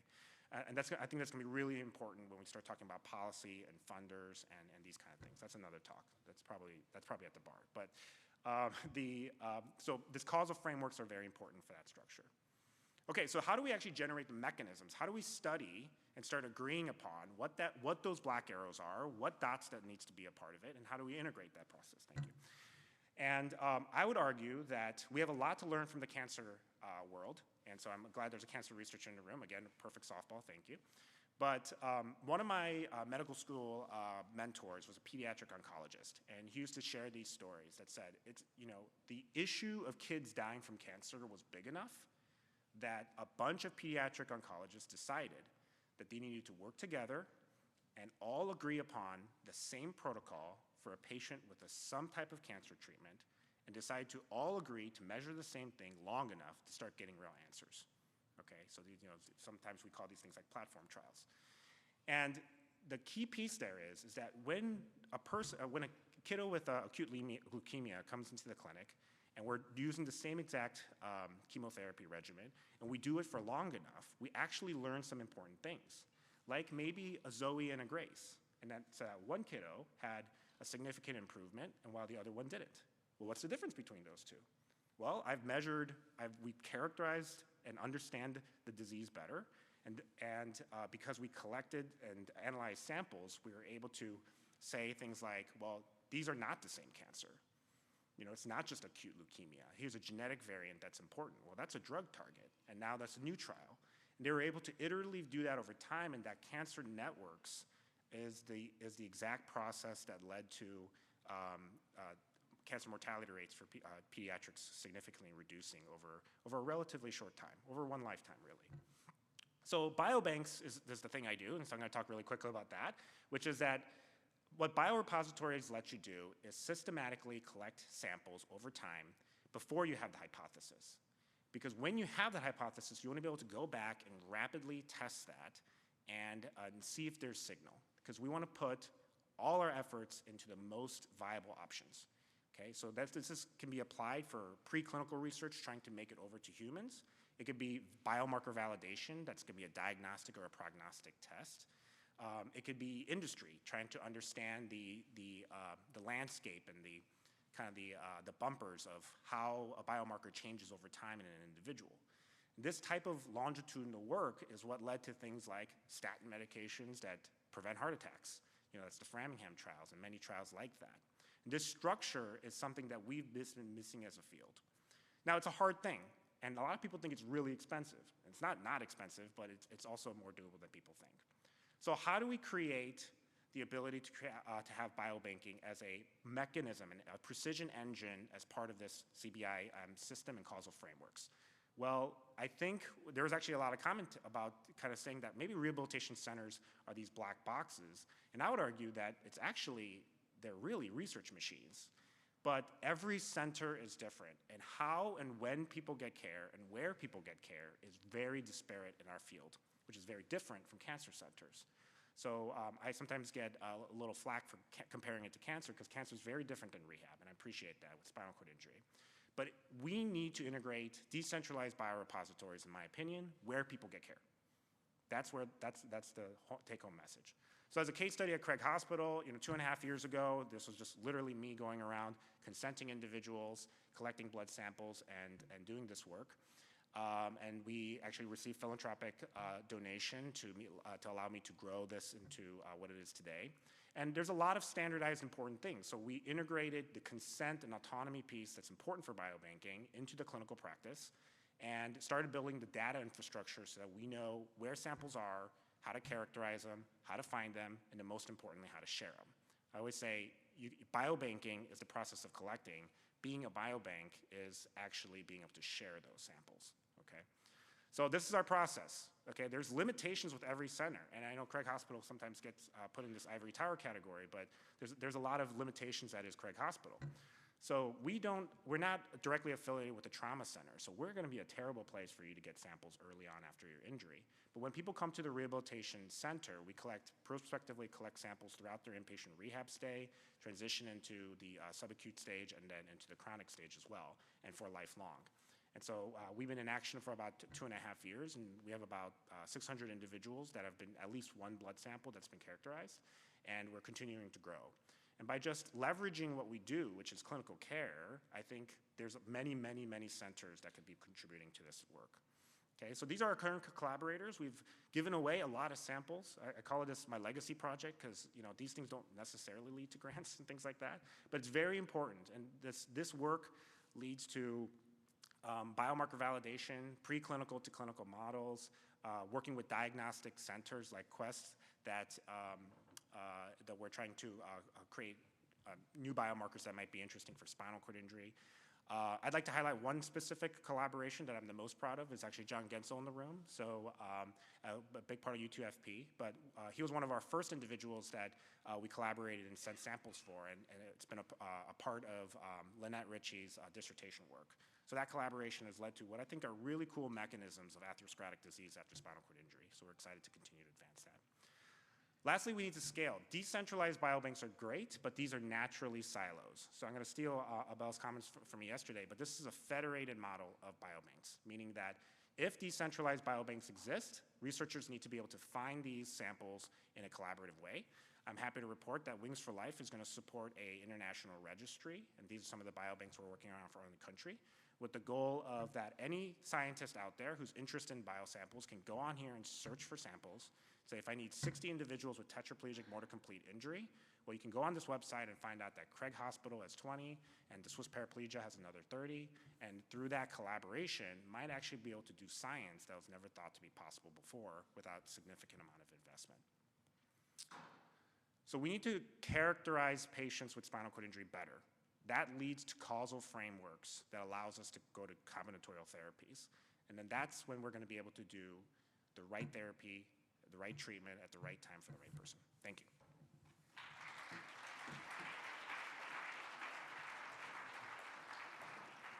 Thanks, Andrew. No worries. So how do we get to combinatorial breakthrough therapies? How do we collect and build frameworks and data? And now to hear from our future AI overlords and the future of generative AI. Good. Abel, welcome. I'm gonna control all of you. So I really like this. So first of all, if you don't know me, I'm a neuroscientist by training. I did my PhD in animal models of spinal cord injury for many, many years. And then I moved to do data stuff. And so I also have a background in statistics. So that combination brings some interesting thoughts here. But I really like this image because I think it's a visual analogy of some of the combinations that we're talking about here. So any one of these blobs individually doesn't really evoke much, but all together produce something very beautiful in my eye. So we hire one word that I think keeps just coming up, which is integration. And the point here is, how do we actually operationalize that idea? And I will argue or make the case for data and knowledge. So I'll explain what that means in that talk. Closer to the mic.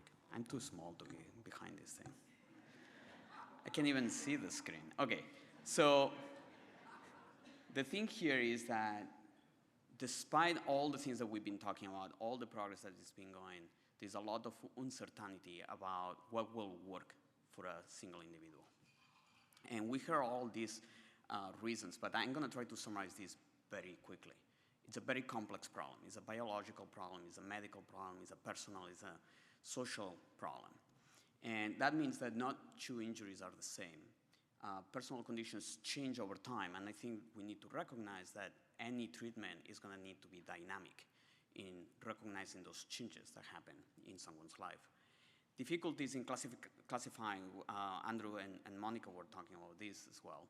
And so what is the best thing that we can do for a given individual? That's something that we're still struggling to answer.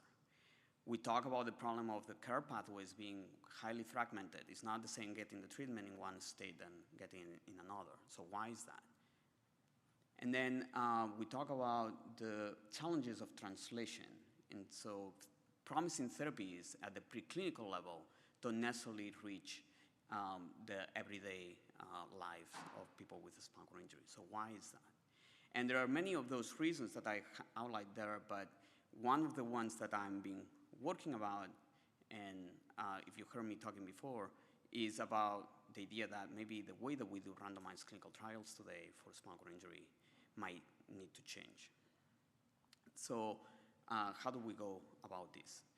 So one of the propositions here is what Andrew was talking about, which is the idea of precision spinal cord injuries, precision medicine, or neurotrauma, whatever you want to call it. But I'm going to add there the idea of using real-world data. So I'll explain what this means in a second. So what we can achieve with this is more complex classifications. And I see my icons are not showing up. So to better describe the uniqueness of a spinal cord injury, we need individualized prediction. So what are the unique characteristics that allows us to do prognostic that is tailored to the specifics of the individual that we have in front of us? We need understanding who is more likely to benefit from specific treatments, and that's what Monica was talking about. There is heterogeneity in the response to treatment. If we know why, then we can start tailoring those treatments to the right person. And then finally, the combinatory therapies, we need to be able to answer what, when, for who, and for whom or how much these treatments may be combined. So how do we get there? And this obviously is a very biased view from a data scientist, but we need data. That's the way to operationalize all these things that we've been talking about in the last 2 days is data. We need more information. But we also need to be able to understand that data better. So what I put here, this is some of the sources of data that we have nowadays available to us. With the digitalization of health, in real world, we have electronic health records. You know, if you go to the hospital, every single thing that happened in the hospital is recorded. That information is invaluable. We have health administrative data, we have patient registries, we have research, clinical trial data, surveys, you name it. The issue of this is that all this data is full of signal, but it's very fragmented. We collect the data in different ways. It's not very harmonizable across all these data sets, and that does not allow us to be able to put that data to work. So some of the work that we do is, in my team, is in the integration and analysis of these big data assets for spinal cord injury, with the idea of using AI, machine learning, big data, you name it, all the buzzwords that we can hear of today. But the idea of making sense of all this complexity by integrating all this information so that hopefully we can then start answering questions for that precision health in spinal cord injury. So I'm going to put an example of this, some work that we are doing here to create some resources for research. And when you go to a hospital, there are different actors. There are individuals that are making decisions. There are the doctors, obviously the patients, the hospital administrators. All of those decisions are interactions with the healthcare process. And all of that information goes into the health informatics systems. And guess what? All of that is super valuable data for understanding what those decisions were. So one of the things that we can do is reverse this. We take the data, we create models, then we can understand what those decisions were made and for whom and when and all those questions that we had. So here's an example of some of the work that we are doing with that. We take data from different resources during the hospitalization for spinal cord injury.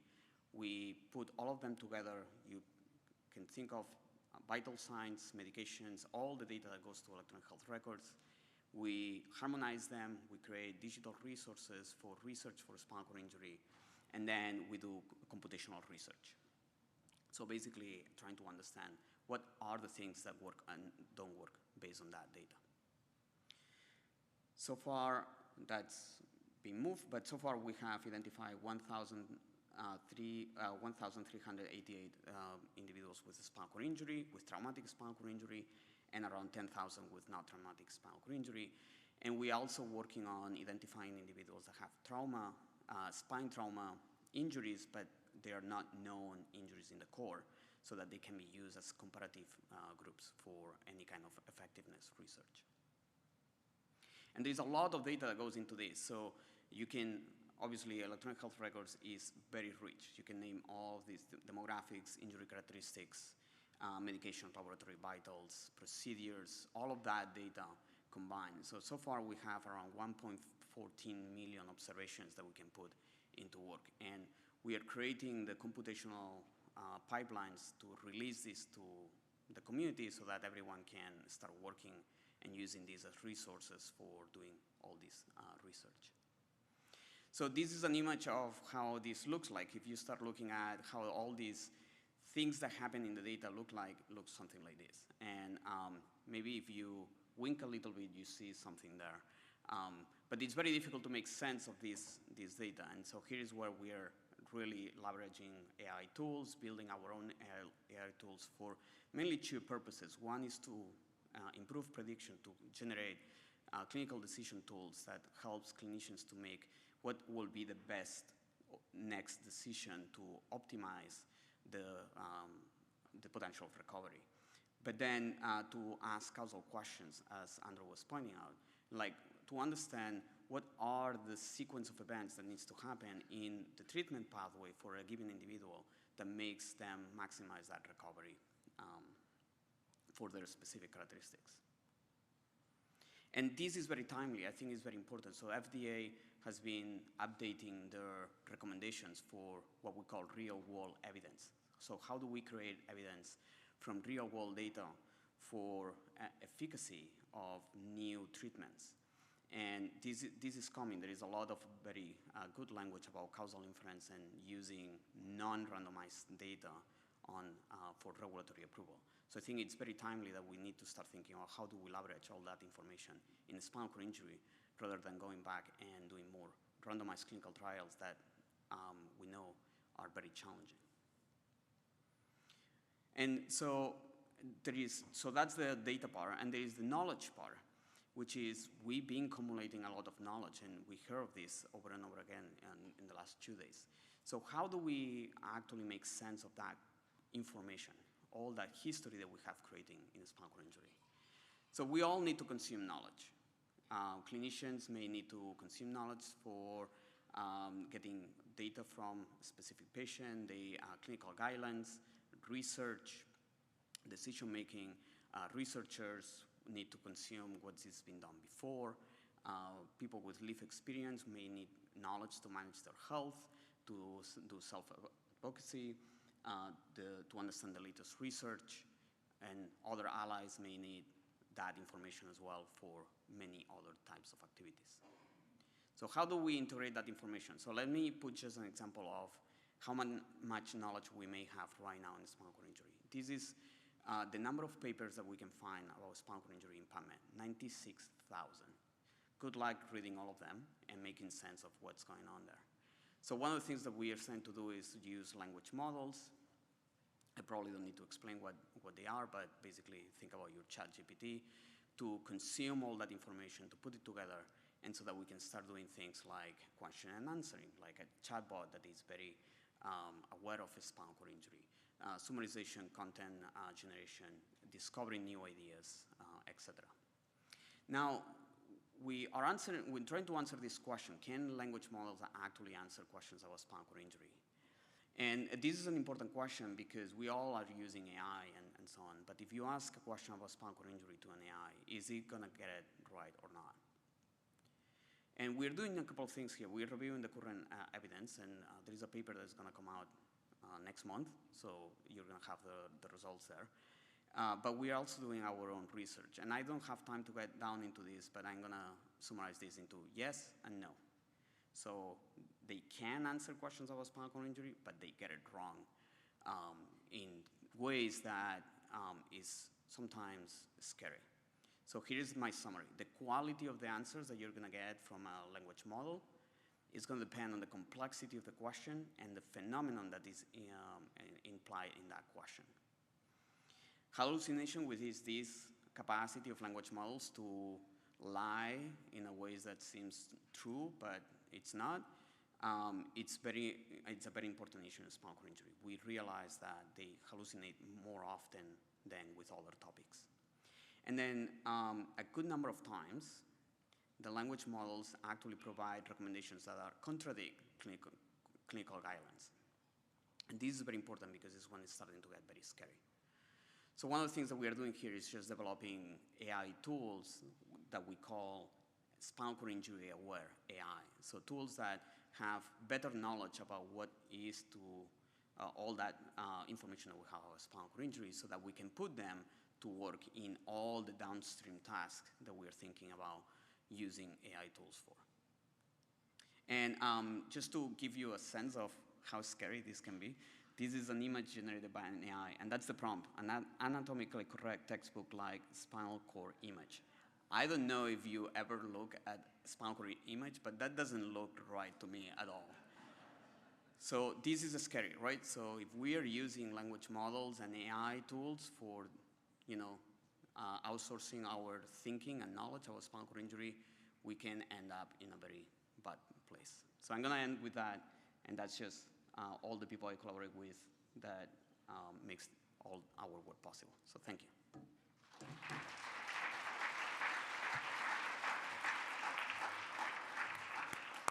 Thanks, Abel. See, our AI overlords are not going to be so bad.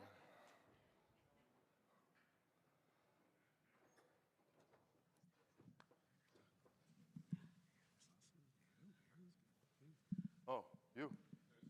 Okay. Marco and Cristiano. Hi, Marco Baptista, Christopher and Dana Reeve Foundation. I think the topics that both you, Andrew, and Abel are getting at with getting biosamples and integrating the data is, to me, probably the biggest gap in the field. And I see it from the perspective of where we're going to be years from now with our pipeline if we haven't identified potential new drug targets. And by doing it with the biosamples and by collecting all the data, that allows us the opportunity to be able to do that. So I think this is, for me, the biggest gap. And so I'm very excited that you guys are actively working on this. My question is, what are the main obstacles you feel exist with both of those topics? I mean, I will agree that it's one of the biggest challenges that we have. I think one of the limitations is how do we integrate all that information, right? So it's so fragmented right now, and Andrew was pointing this out as well. Like, we collect data in different ways. We don't even agree in the main definitions of what data needs to be collected and how it needs to be collected. So that's one that I think is being very challenging. The other one that is very challenging is all the regulatory process to be able to access that data and put it together. I think that's been a big problem for us. And that's where I think there is a lot of advocacy that can be done as well, saying like, this is your data. It's being collected on any individual with a spinal cord injury when you get to the hospital every single minute. Why cannot we make that data available for research? And I think that's, for me, it's been one of the biggest issues that we're gonna need to overcome if we want to be putting all these data sets together. And the importance of this is that we talk about this constantly. There is not enough capacity to do big studies in spinal cord injury. So we need to start thinking of these federated systems. And for that, we need integration, we need access to the data, we need standardization. I agree, and this is not uncharted territory. There's many diagnoses that have already decided that the issue is big enough that we should share more data, and the incentives have been aligned for these centers to work together to do so. And so this is where advocacy can be very important, because if you are getting care somewhere, a fundamental question we should be asking is, why are you not sharing your data? What are the barriers? And there's a lot of really good reasons, and really hospital systems and healthcare systems are very focused on the privacy of your data, but through that action, they've made the data completely inaccessible to advanced care in many ways, right? So there's a litigious component to it, there's a misalignment of incentives, but I think in a room full like this of centers and individuals that can contribute, if we just get it going, if we build it, they will come kind of scenario where if there's a central place where we agree to put our data, then people will start putting their data there. I think Abel was very involved in the ODC system for sharing information, and it's a repository for preclinical data. We need to move that into the clinical trial side and clinical data side to get to that next level.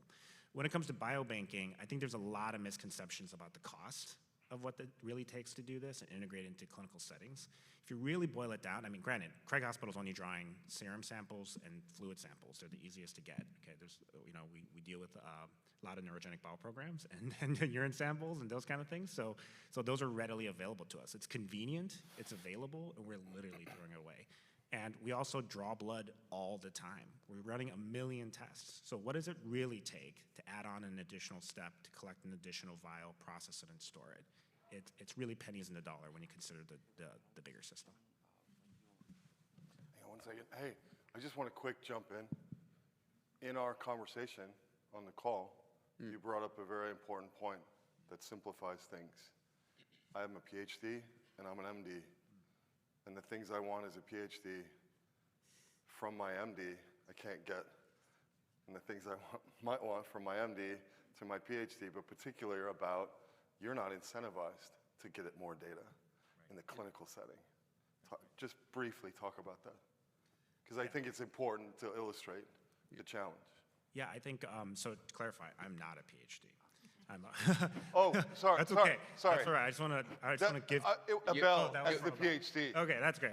Yeah. My bad. All right, we are an MD PhD, but I always say I'm a clinician who's learning how to do research, and that's really the best way to describe our situation. But yes, exactly right. Is that if we, and this is what again cancer has done, and cancer again is a completely different beast in spinal cord injury for many reasons, but fundamentally. Centers, if you're an oncologist and you're not sharing data, it's malpractice. It's part of their clinical practice. It's built into their day-to-day function that you would do these things. To diagnose someone with cancer and not get a genetic panel and better profile your patients it would be insane. And so if the incentives are aligned for us to do that, and to Dr. Castillo's point, like we need time, we need, we need the attention and the space to do that. And maybe we bridge some of the gap with new wonderful tools, but also we need the advocacy from the insurance and systems-wide systems. But to comment earlier about how do we get there, some of it is if we don't ask, we'll never get it. And so as clinicians, I think we're in a position, if we can say these are the fundamental things that are going to improve care, I think we're going to get a better reception than people expect. But you got to have the right ask. Speaking of asking, so I'm a critical care physician, and I'm here as a father of a son who has a cervical spinal cord injury, so this is my identity. Speaking of hats, I have a grateful comment from the prior session with Dr. Castillo, Dr. Stewart, and Dr. Anderson, and current session with Dr. Park, whose patient, I am a grateful patient of Dr. Park via my son at Craig Hospital in Denver, and Dr. Perez and Dr. Torres. We have paid lip service to the concept of patient-centered care. There is nothing patient-centered in anything we do, and I speak as a physician very frustrated with the state of the service we provide to our patients, clients, consumers. In the insurance world and in the payment world, and I speak to your story, Dr. Castillo, as an MBA as well, and in the clinical world, there's absolutely nothing patient-centered. Period. It's institution-centered. The hospital, the university. It's budget-centered. The budget of Kaiser, the budget of United Healthcare, the budget of Medicaid, the budget of Medicare. Nothing patient-centered. So imagine what a cloud means. I as a person, I have a social security number, which is my tax ID number as a patient. That cloud of information follows me everywhere I go. I go to Craig Hospital, my cloud follows me as an identity. I go to Google, I buy something off of Amazon, my cloud, my identity follows me. We ought to use that identity of a patient as the voice and the identity to put pressure on these systems to actually talk to each other to serve me as the patient. That doesn't happen. So if I am perceived as a patient, as a consumer, I break my neck and I turn from and I'm going to use harsh words because this is how we are perceived, productive versus unproductive person. If I am breaking my neck and I turn from a productive person to an unproductive person, I cost the system a lot. Somebody has to pay for my care. But if Medicaid picks up the tab, is not United's problem. If I am, quote unquote, stuck at Craig with insurance denying my claims at Craig, Craig picks up the tab, pays for extra care because they cannot throw me in the street and so forth. So people, we are judged in the care we receive, clinical care, speaking of personalized care, we are judged based on who picks up the bill. For insurance purposes, that's a discussion. For precision medicine, that's a discussion. If I am truly at the center of the care I receive, and I give my blood samples and my identity, the cloud of my identity gets richer and richer, what can turn me from again, harsh words, that's the way insurance looks at us, unproductive to a productive citizen. We may change the tune of the conversation so that all of this cloud of information, financial information, clinical information, follows me everywhere I go. And if there's an arbiter, an umpire of how can Christian turn from unproductive to productive, from a consumer to a taxpayer, we may change the tune of the conversation to converge the interest of my recovery in the right direction. That discussion doesn't take place. Speaking of, one of the prior speakers was talking about systems engineering. There is no systemic view of my care, the personalized care I'm getting financially, clinically, and then from a citizenry standpoint.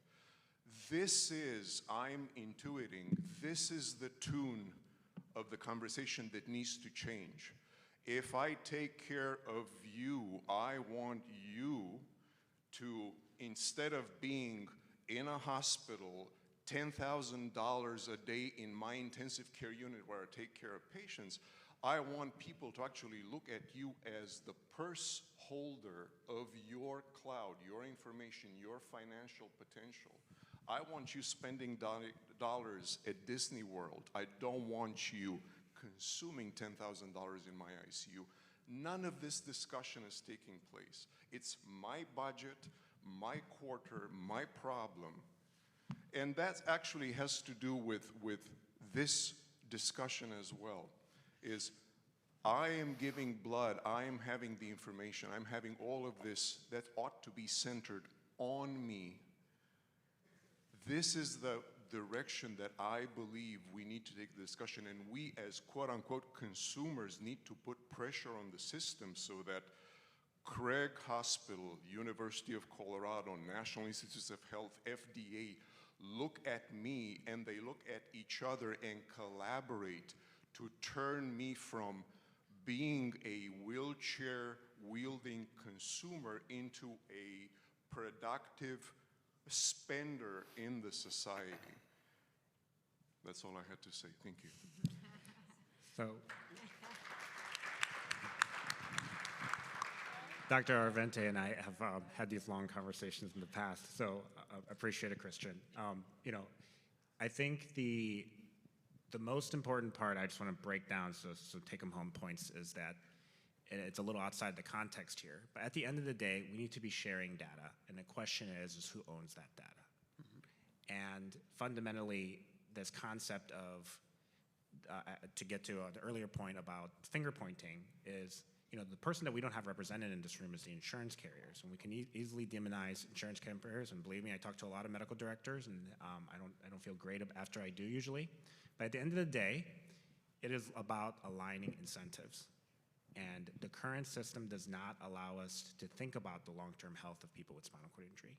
And I'm going to be provocative, and I've said this in private, so I'm sorry if I offend anyone. But the reality is if you have a spinal cord injury and end up in a hospital, and you're on your employer's insurance company, that insurance company is incentivized in so many ways. Not because there's an evil person, but because they're incentivized through a bunch of small individuals who are peons in the system that you ultimately do not work or pass away, because that is cheaper for that private insurance company than it is for you to be on their system.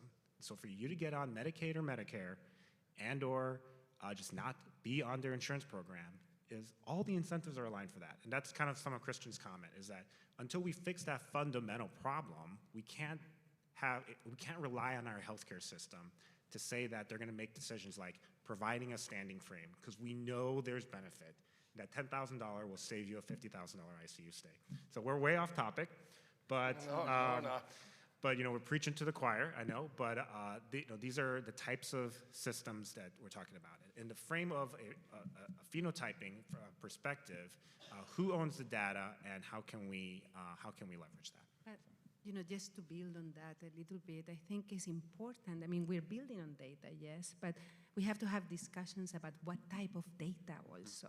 We need to start thinking about including new data, new methodologies, maybe something that tell us more about participant A and participant B, because the clinical exams, we all address exactly the same point, okay? We have two participants who have the same diagnosis but very different phenotypes. So we need to characterize those phenotypes, I think. And we have the tools. We can use the tools that we have, neuroimaging, neurophysiology. We have to start having those discussions, because it's painful to see how we keep moving and there are technologies already available that are not integrated. and they're not difficult. So I think I completely agree. I think data is quite important, but we need to be a little bit more critical also about the type of data and open data that could be collected and is not difficult to collect and is fundamental to understand different diagnoses that are available already today. These are the growing pains from going up higher level, right? Yesterday, and we heard about it this morning, all this knowledge creation that has happened.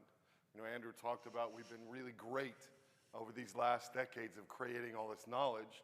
These are the growing pains of how to implement and apply that knowledge. That's that translational infrastructure right here, the mess of it.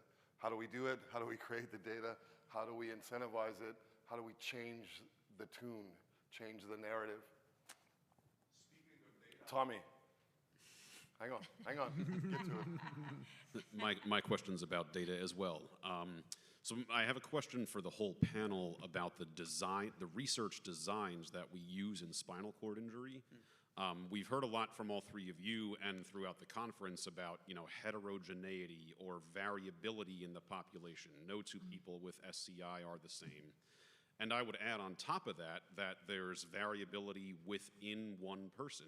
Some people have good days and bad days, and that whether you measure them on a good day or a bad day can affect the outcomes of a study. Now there are designs that are used a lot in psychology and education research and a little bit in drug research too, like multiple N of 1 research designs or single case meta-analyses designs where conclusions about the whole group of the participants are made, but in addition to that, conclusions about every individual in the study are made. Did this one single individual significantly change from their baseline measurements? Now, these designs have been used a little bit in spinal cord injury research from what I've been able to find, but they are extremely rare in our field compared to those other fields I mentioned where these established designs have really been around for decades. So I'm curious to hear from the panel, what barriers do you all think have prevented or not enabled these designs to be used in our field? Because, we talk about individual changes getting lost in the data, but there are designs that account for that and could handle that problem. I love that question, and I think we're starting an entire series on N of 1 as a component as part of Asia. I think Jake right there from early career is going to lead that. So yes, I think some of the incentives aligns is that as Andrew commented, this idea of innovation and impact being the fundamental component of things that are funded leads to those type of studies not being funded. So fundamentally, there's an incentive structure as well. But as a causal inference, a causal framework, each of those black arrows is an N of 1 study, smaller mechanistic studies with very specific goals that could use very homogeneous groups to understand things, do rigorous follow-ups and studying of an individual to even understand things like diurnal differences, so changes in biomarkers from the morning versus the evening, and how spasticity affects a morning session versus an afternoon session, right? So we try to normalize these things by doing all our therapy sessions in the morning for a clinical trial when that makes sense. What's the cost of that, So there's all of these structural components, but we can do smaller studies like this if we have a collaborative network and we have an expert who can do that task to answer these fundamental smaller questions if we have a larger system asking the big question, which is, does this drug work at the right time, right place, and the right amount? And so I feel like the platforms that we're trying to create is necessary before those types of studies are really going to be fundamentally supported. I think the field is moving in that direction. If you think about NervGen. NervGen did a single site study based on physiology and based on behavioral outcomes, and now they're ready to move to phase 3. Yeah, so I think I understand what you're saying, and I think it's difficult. I think as a field, we're all very traditional also, and it takes time to change our minds. It takes time to introduce new methodologies also, so we're all working there. I think these forums help us to become aware, discuss, and maybe I'm going to use this methodology also. But I think we're moving in that direction. I think if you ask me, I think the latest clinical trials are starting to use single case studies, which I think before you invest so much effort, resources, dollars in these very expensive randomized placebo-controlled trials, it's nice to know if it works at least a little bit in a small cohort. So I think it's a great question, and I think it's like everything, a combination of factors that contribute to that. Yeah. Elizabeth. I have a question for Dr. Park, which is probably off topic, but maybe I can get it back on topic by expanding it to a bigger picture. I'm interested in your research on spinal cord injury risk factors and endothelial cells, cardiovascular health.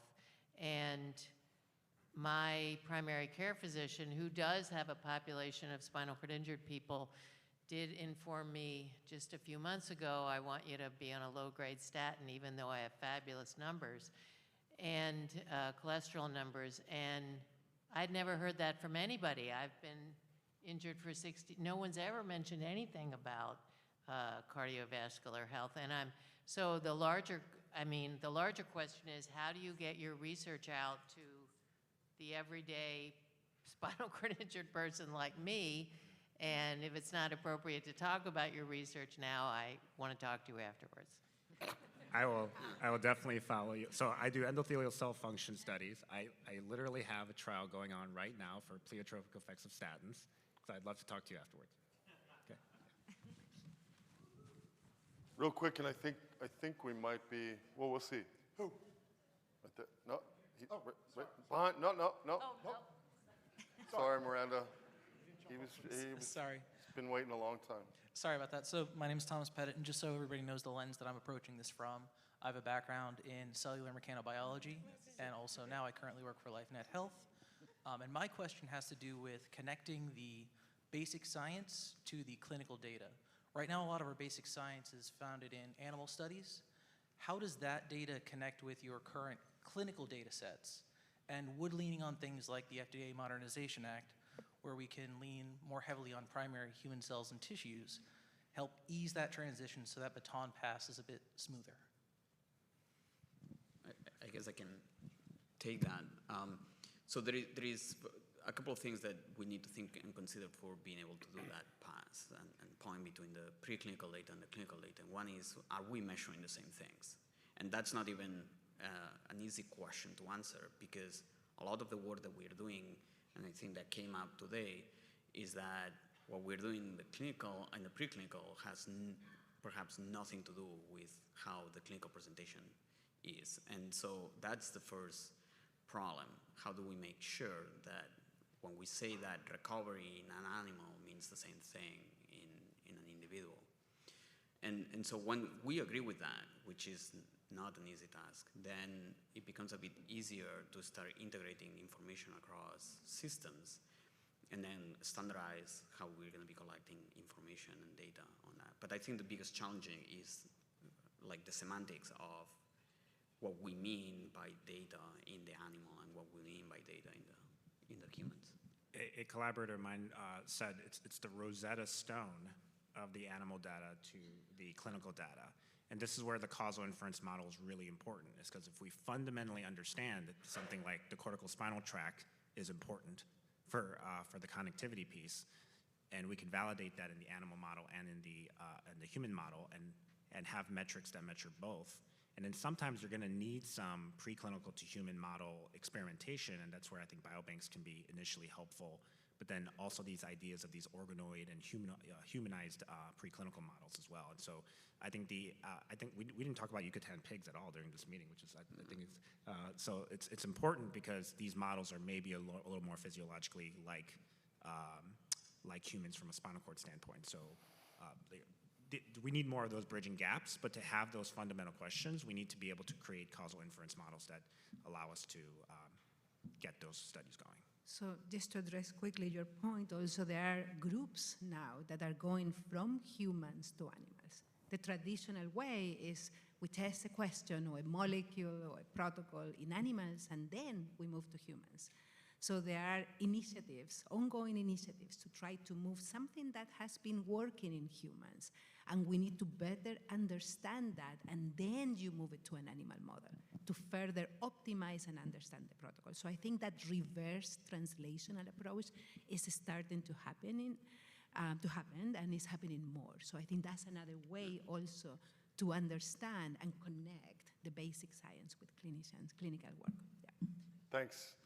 Sorry, we have to cut it. Noam, I'm sorry. Miranda, Susie, I'm sorry. We're already past lunchtime. Thank you very much, all three of you. Appreciate it.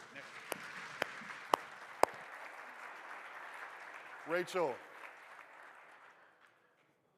Where are you, Rachel? Come on up. So I just wanted to let you know the reason for this.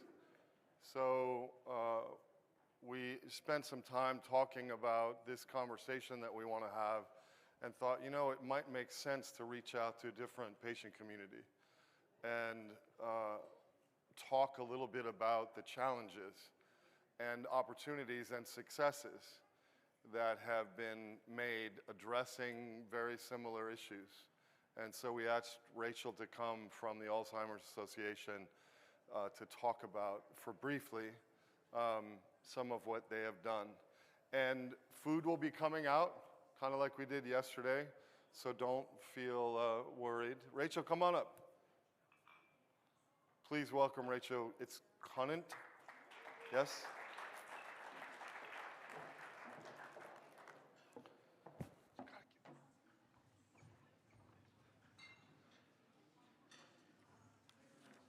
Welcome.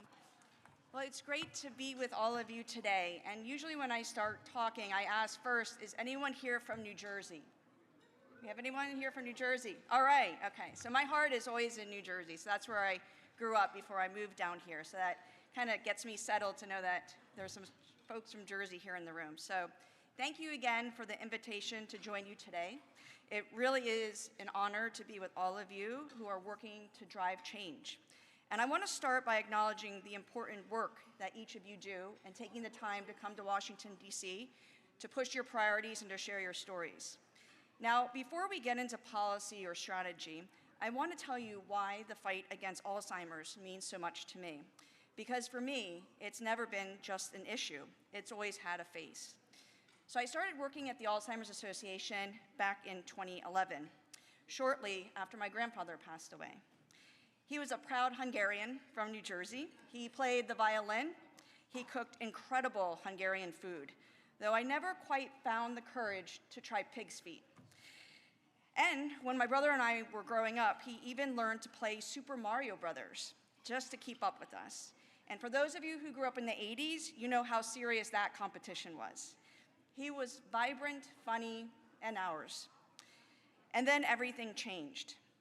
Our family wasn't prepared to deal with Alzheimer's disease. We didn't know where to turn.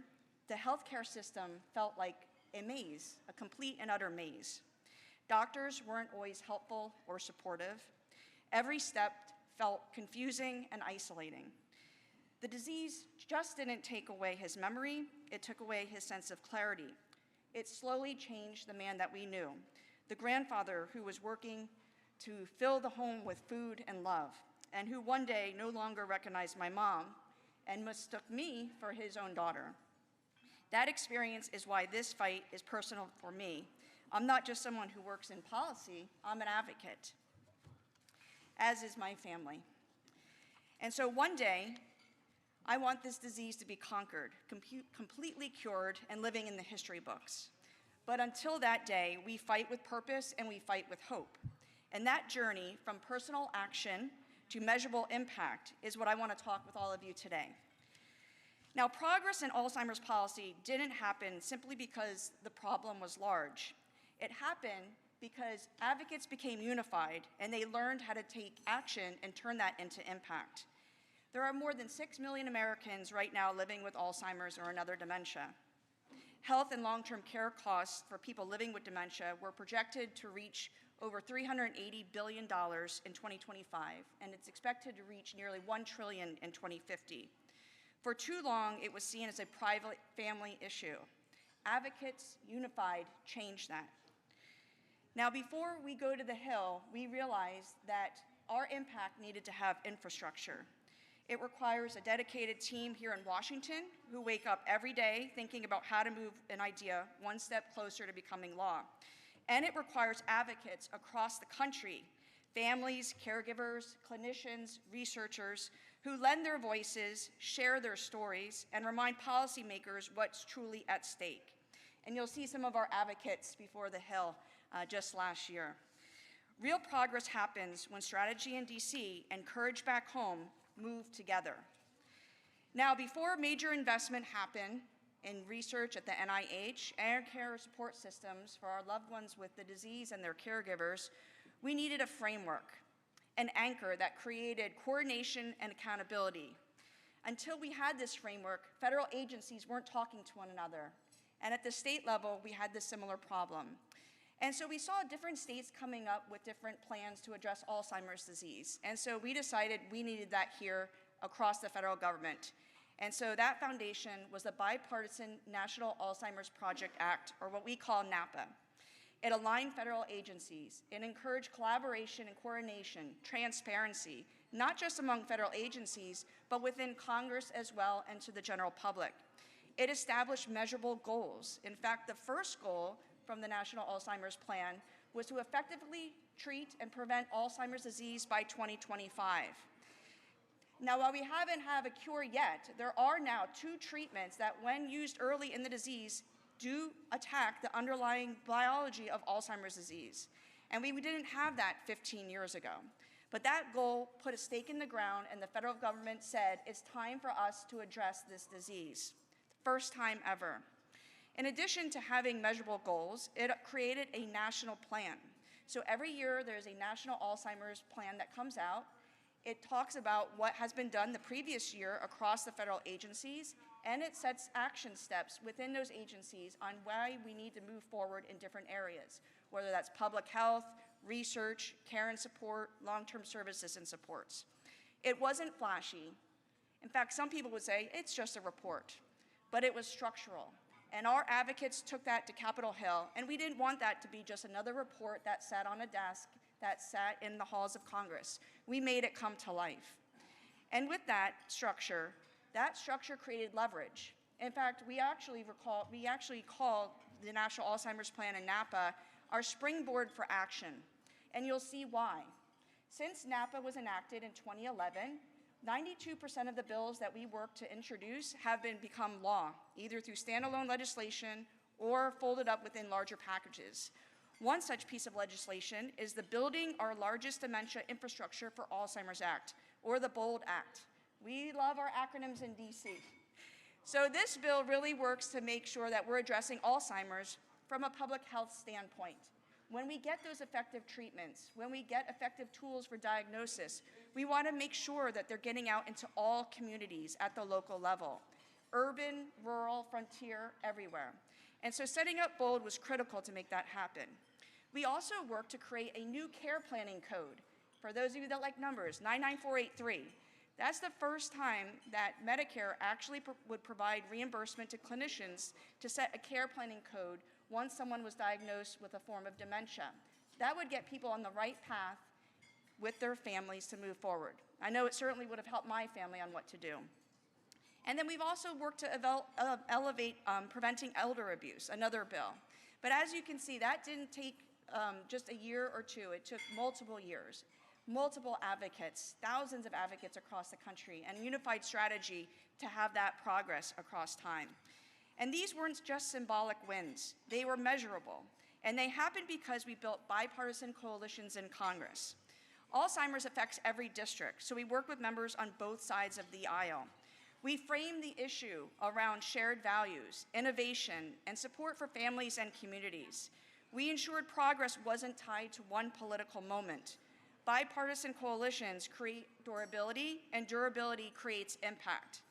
So while we had those bills addressing public health, care, and support, we also wanted to focus on research because we knew that's where the promise laid for ways to treat Alzheimer's, to slow, prevent, and ultimately one day cure it. And so with this bipartisan coalition, coalitions here in DC with other disease groups, and our national plan, our nationwide of advocates, and our structure here in DC, we went to the Hill with clarity, with strategy, and this is what success requires. Through sustained advocacy, research funding at the NIH grew from roughly $500 million to where we are today, more than $3.9 billion annually at the NIH. Okay, thank you. So action became investment, the action of our bipartisan leaders, the action of our advocates, the action of our staff here in DC. That investment became impact. As a result, we saw a ripple effect. When the federal government took that charge, we saw those in the private sector equally take up that investment. We saw other countries around the world start to focus more on Alzheimer's. It was contagious and amazing. We saw young researchers and scientists, doctors start to go into this field. Everyone wanted to focus on Alzheimer's, which is what we wanted and what we needed. We needed to create that momentum. So what are we seeing? We're seeing more shots on goal now at NIH. We initially just focused on amyloid. Now we are focusing on a whole variety of targets: tau, inflammation, traumatic brain disease, traumatic brain TBI. All of those instances would not have been probable or possible without advocates taking the charge to Capitol Hill and having that strategy in place. So we're seeing more trials, faster biomarker research. That progress was not accidental, it was organized. And that brings us to everyone here in this room. You're going to be meeting with your members of Congress. This is your moment to bring the conversation forward. Go into your meetings with purpose, which I know all of you will. Speak not just with facts, but with heart. Build those bipartisan relationships that make progress possible. Policy moves when members feel like they have some ownership in the game. But the work cannot stop when you leave here, when you go back home, because Washington responds when home responds. When you return back home, go to the district offices, get engaged with local media, engage on social media, stay visible. Advocacy to get progress is not just one visit, it's sustained engagement in Washington and at home. Grassroots voices create that urgency. Bipartisan champions here on the Hill and even back home in the States create that momentum. And strategic follow-through creates results. That is how action becomes impact. Now, the next phase in Alzheimer's and in every healthcare space requires the same discipline: clear strategy, year-round advocacy, presence in DC and back home. Because advocacy is translation. It's translating science into policy. It's translating urgency into action.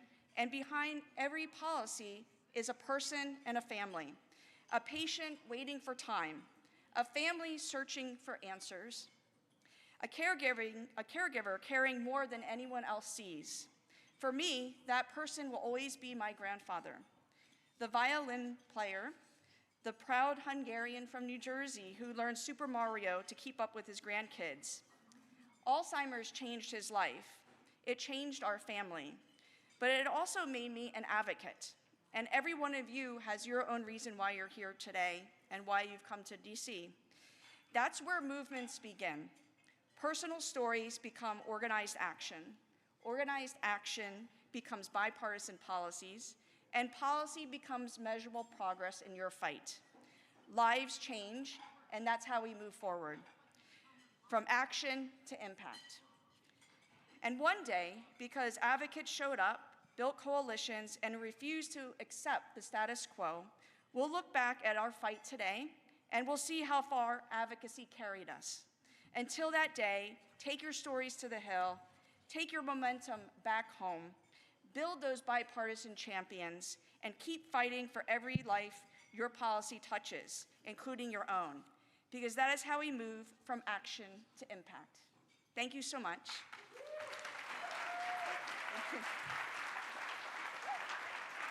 Thank you so much, Rachel. I asked Rachel to stay just in case. I mean, I'm assuming you were paying attention. National strategy, increasing NIH's budget, coalition with other conditions, and some success. Any questions anyone has? Raise your hand, I'll come around. Don't worry, microphone shepherds. Otherwise, if no questions, we'll just clap more and use that as inspiration. Miranda, hang on. Look at that, you did it first. Hi, I'm Miranda Summers. I have a son with a spinal cord injury of almost 10 years now. My question is, in your efforts with legislation, did you guys have to pay for lobbyists, or was it all grassroots efforts? That's a great question. So we do have a team here in Washington, D.C., but we listened to what our advocates were sharing with us and what we all experienced through our own personal story to drive that legislation. And so the national plan does make recommendations, and we kind of use that as our springboard for different legislation. But before that legislation went into effect, we actually did a town hall series across the country and asked people, advocates, individuals with the disease, caregivers, researchers, clinicians, if you were able to tackle Alzheimer's, where do we need to start? Where do we need to go? And so that actually laid the basis for the creation of NAPA. And that is why today we focus on research, clinical care, and long-term services and support. So those are the three areas. And then most recently, they added in public health, which is why we have bold. But we take what the advocates share, and then our lobbyists in DC help to craft that legislation and then think through how we're going to move that legislation. But it really is a combination effort. We couldn't do one or the other. It requires everyone working together. Thanks, Rachel. Jason. Hi, Rachel. Jason Stouffer with U2FP. I think I've actually seen you before on possibly, are you guys with DHRC as well? The Defense Health Research Consortium calls for, yeah. Yeah, so we have a program at the DoD for Alzheimer's disease to look into TBI, for example, and there are a number of diseases actually funded through the DoD, and Alzheimer's is one of them. Yeah, well, I was gonna say you look familiar, but also the AIM seems familiar to me. We've been showing up on those calls as well, trying to, elevate the voice for spinal cord injury and spinal cord injury research. My question to you is, so in our community, we've had a historic divide, I guess, which is a false dichotomy, I think, called care versus cure. Cure is a weird thing for us because we're not necessarily a disease, we're a condition, and oftentimes traumatic and whatever. But despite all of that, my question to you is this: in a national plan, how do you, or does the national plan that you guys were able to come up with, did it incorporate that whole spectrum of care for today, cure for tomorrow? That's Reeves' wording, which is great. But does the national plan incorporate that whole spectrum? That's another great question. In short, yes, it does. And that's something that we actually have heard from advocates as well. And that's why I think the first kind of line of treatments that we have are looking to slow the disease, but it's really going to be a combination therapy to one day we hopefully get to a cure, which is why that increase in funding has been so critical, so they can look at other possible causes and other hypotheses around what causes Alzheimer's and other dementia. And so there's a lot of discussion about where to focus on research, and then equally as much about care. Care not only for those with the disease in the here and now, but also care for caregivers as well. We know from those caring with those with dementia are more likely to develop other conditions themselves, being a caregiver. And so what do we need to do to address their needs now, but then also in the future? And so some of the work that we've done to get that care planning code, for example, is for the here and now. Something that we're continuing to work on, which we're really excited about, but it's 8 to 10 years out, is something called the guide model. And that is to look at how do we create a comprehensive care package for someone once they have Alzheimer's disease, so that they're able to get connected to different support systems, that there's help for the caregiver. We have some folks that will have people come into the home to help make sure that it's safe, to help prevent wandering, because a lot of caregivers want to keep their loved one home as long as possible. But the guide model is something that's a little bit further out, but that was something that was in the plan as well. So looking at the present while also looking at the future, and having it be a yearly plan also helps with that as well. Thanks, Rachel.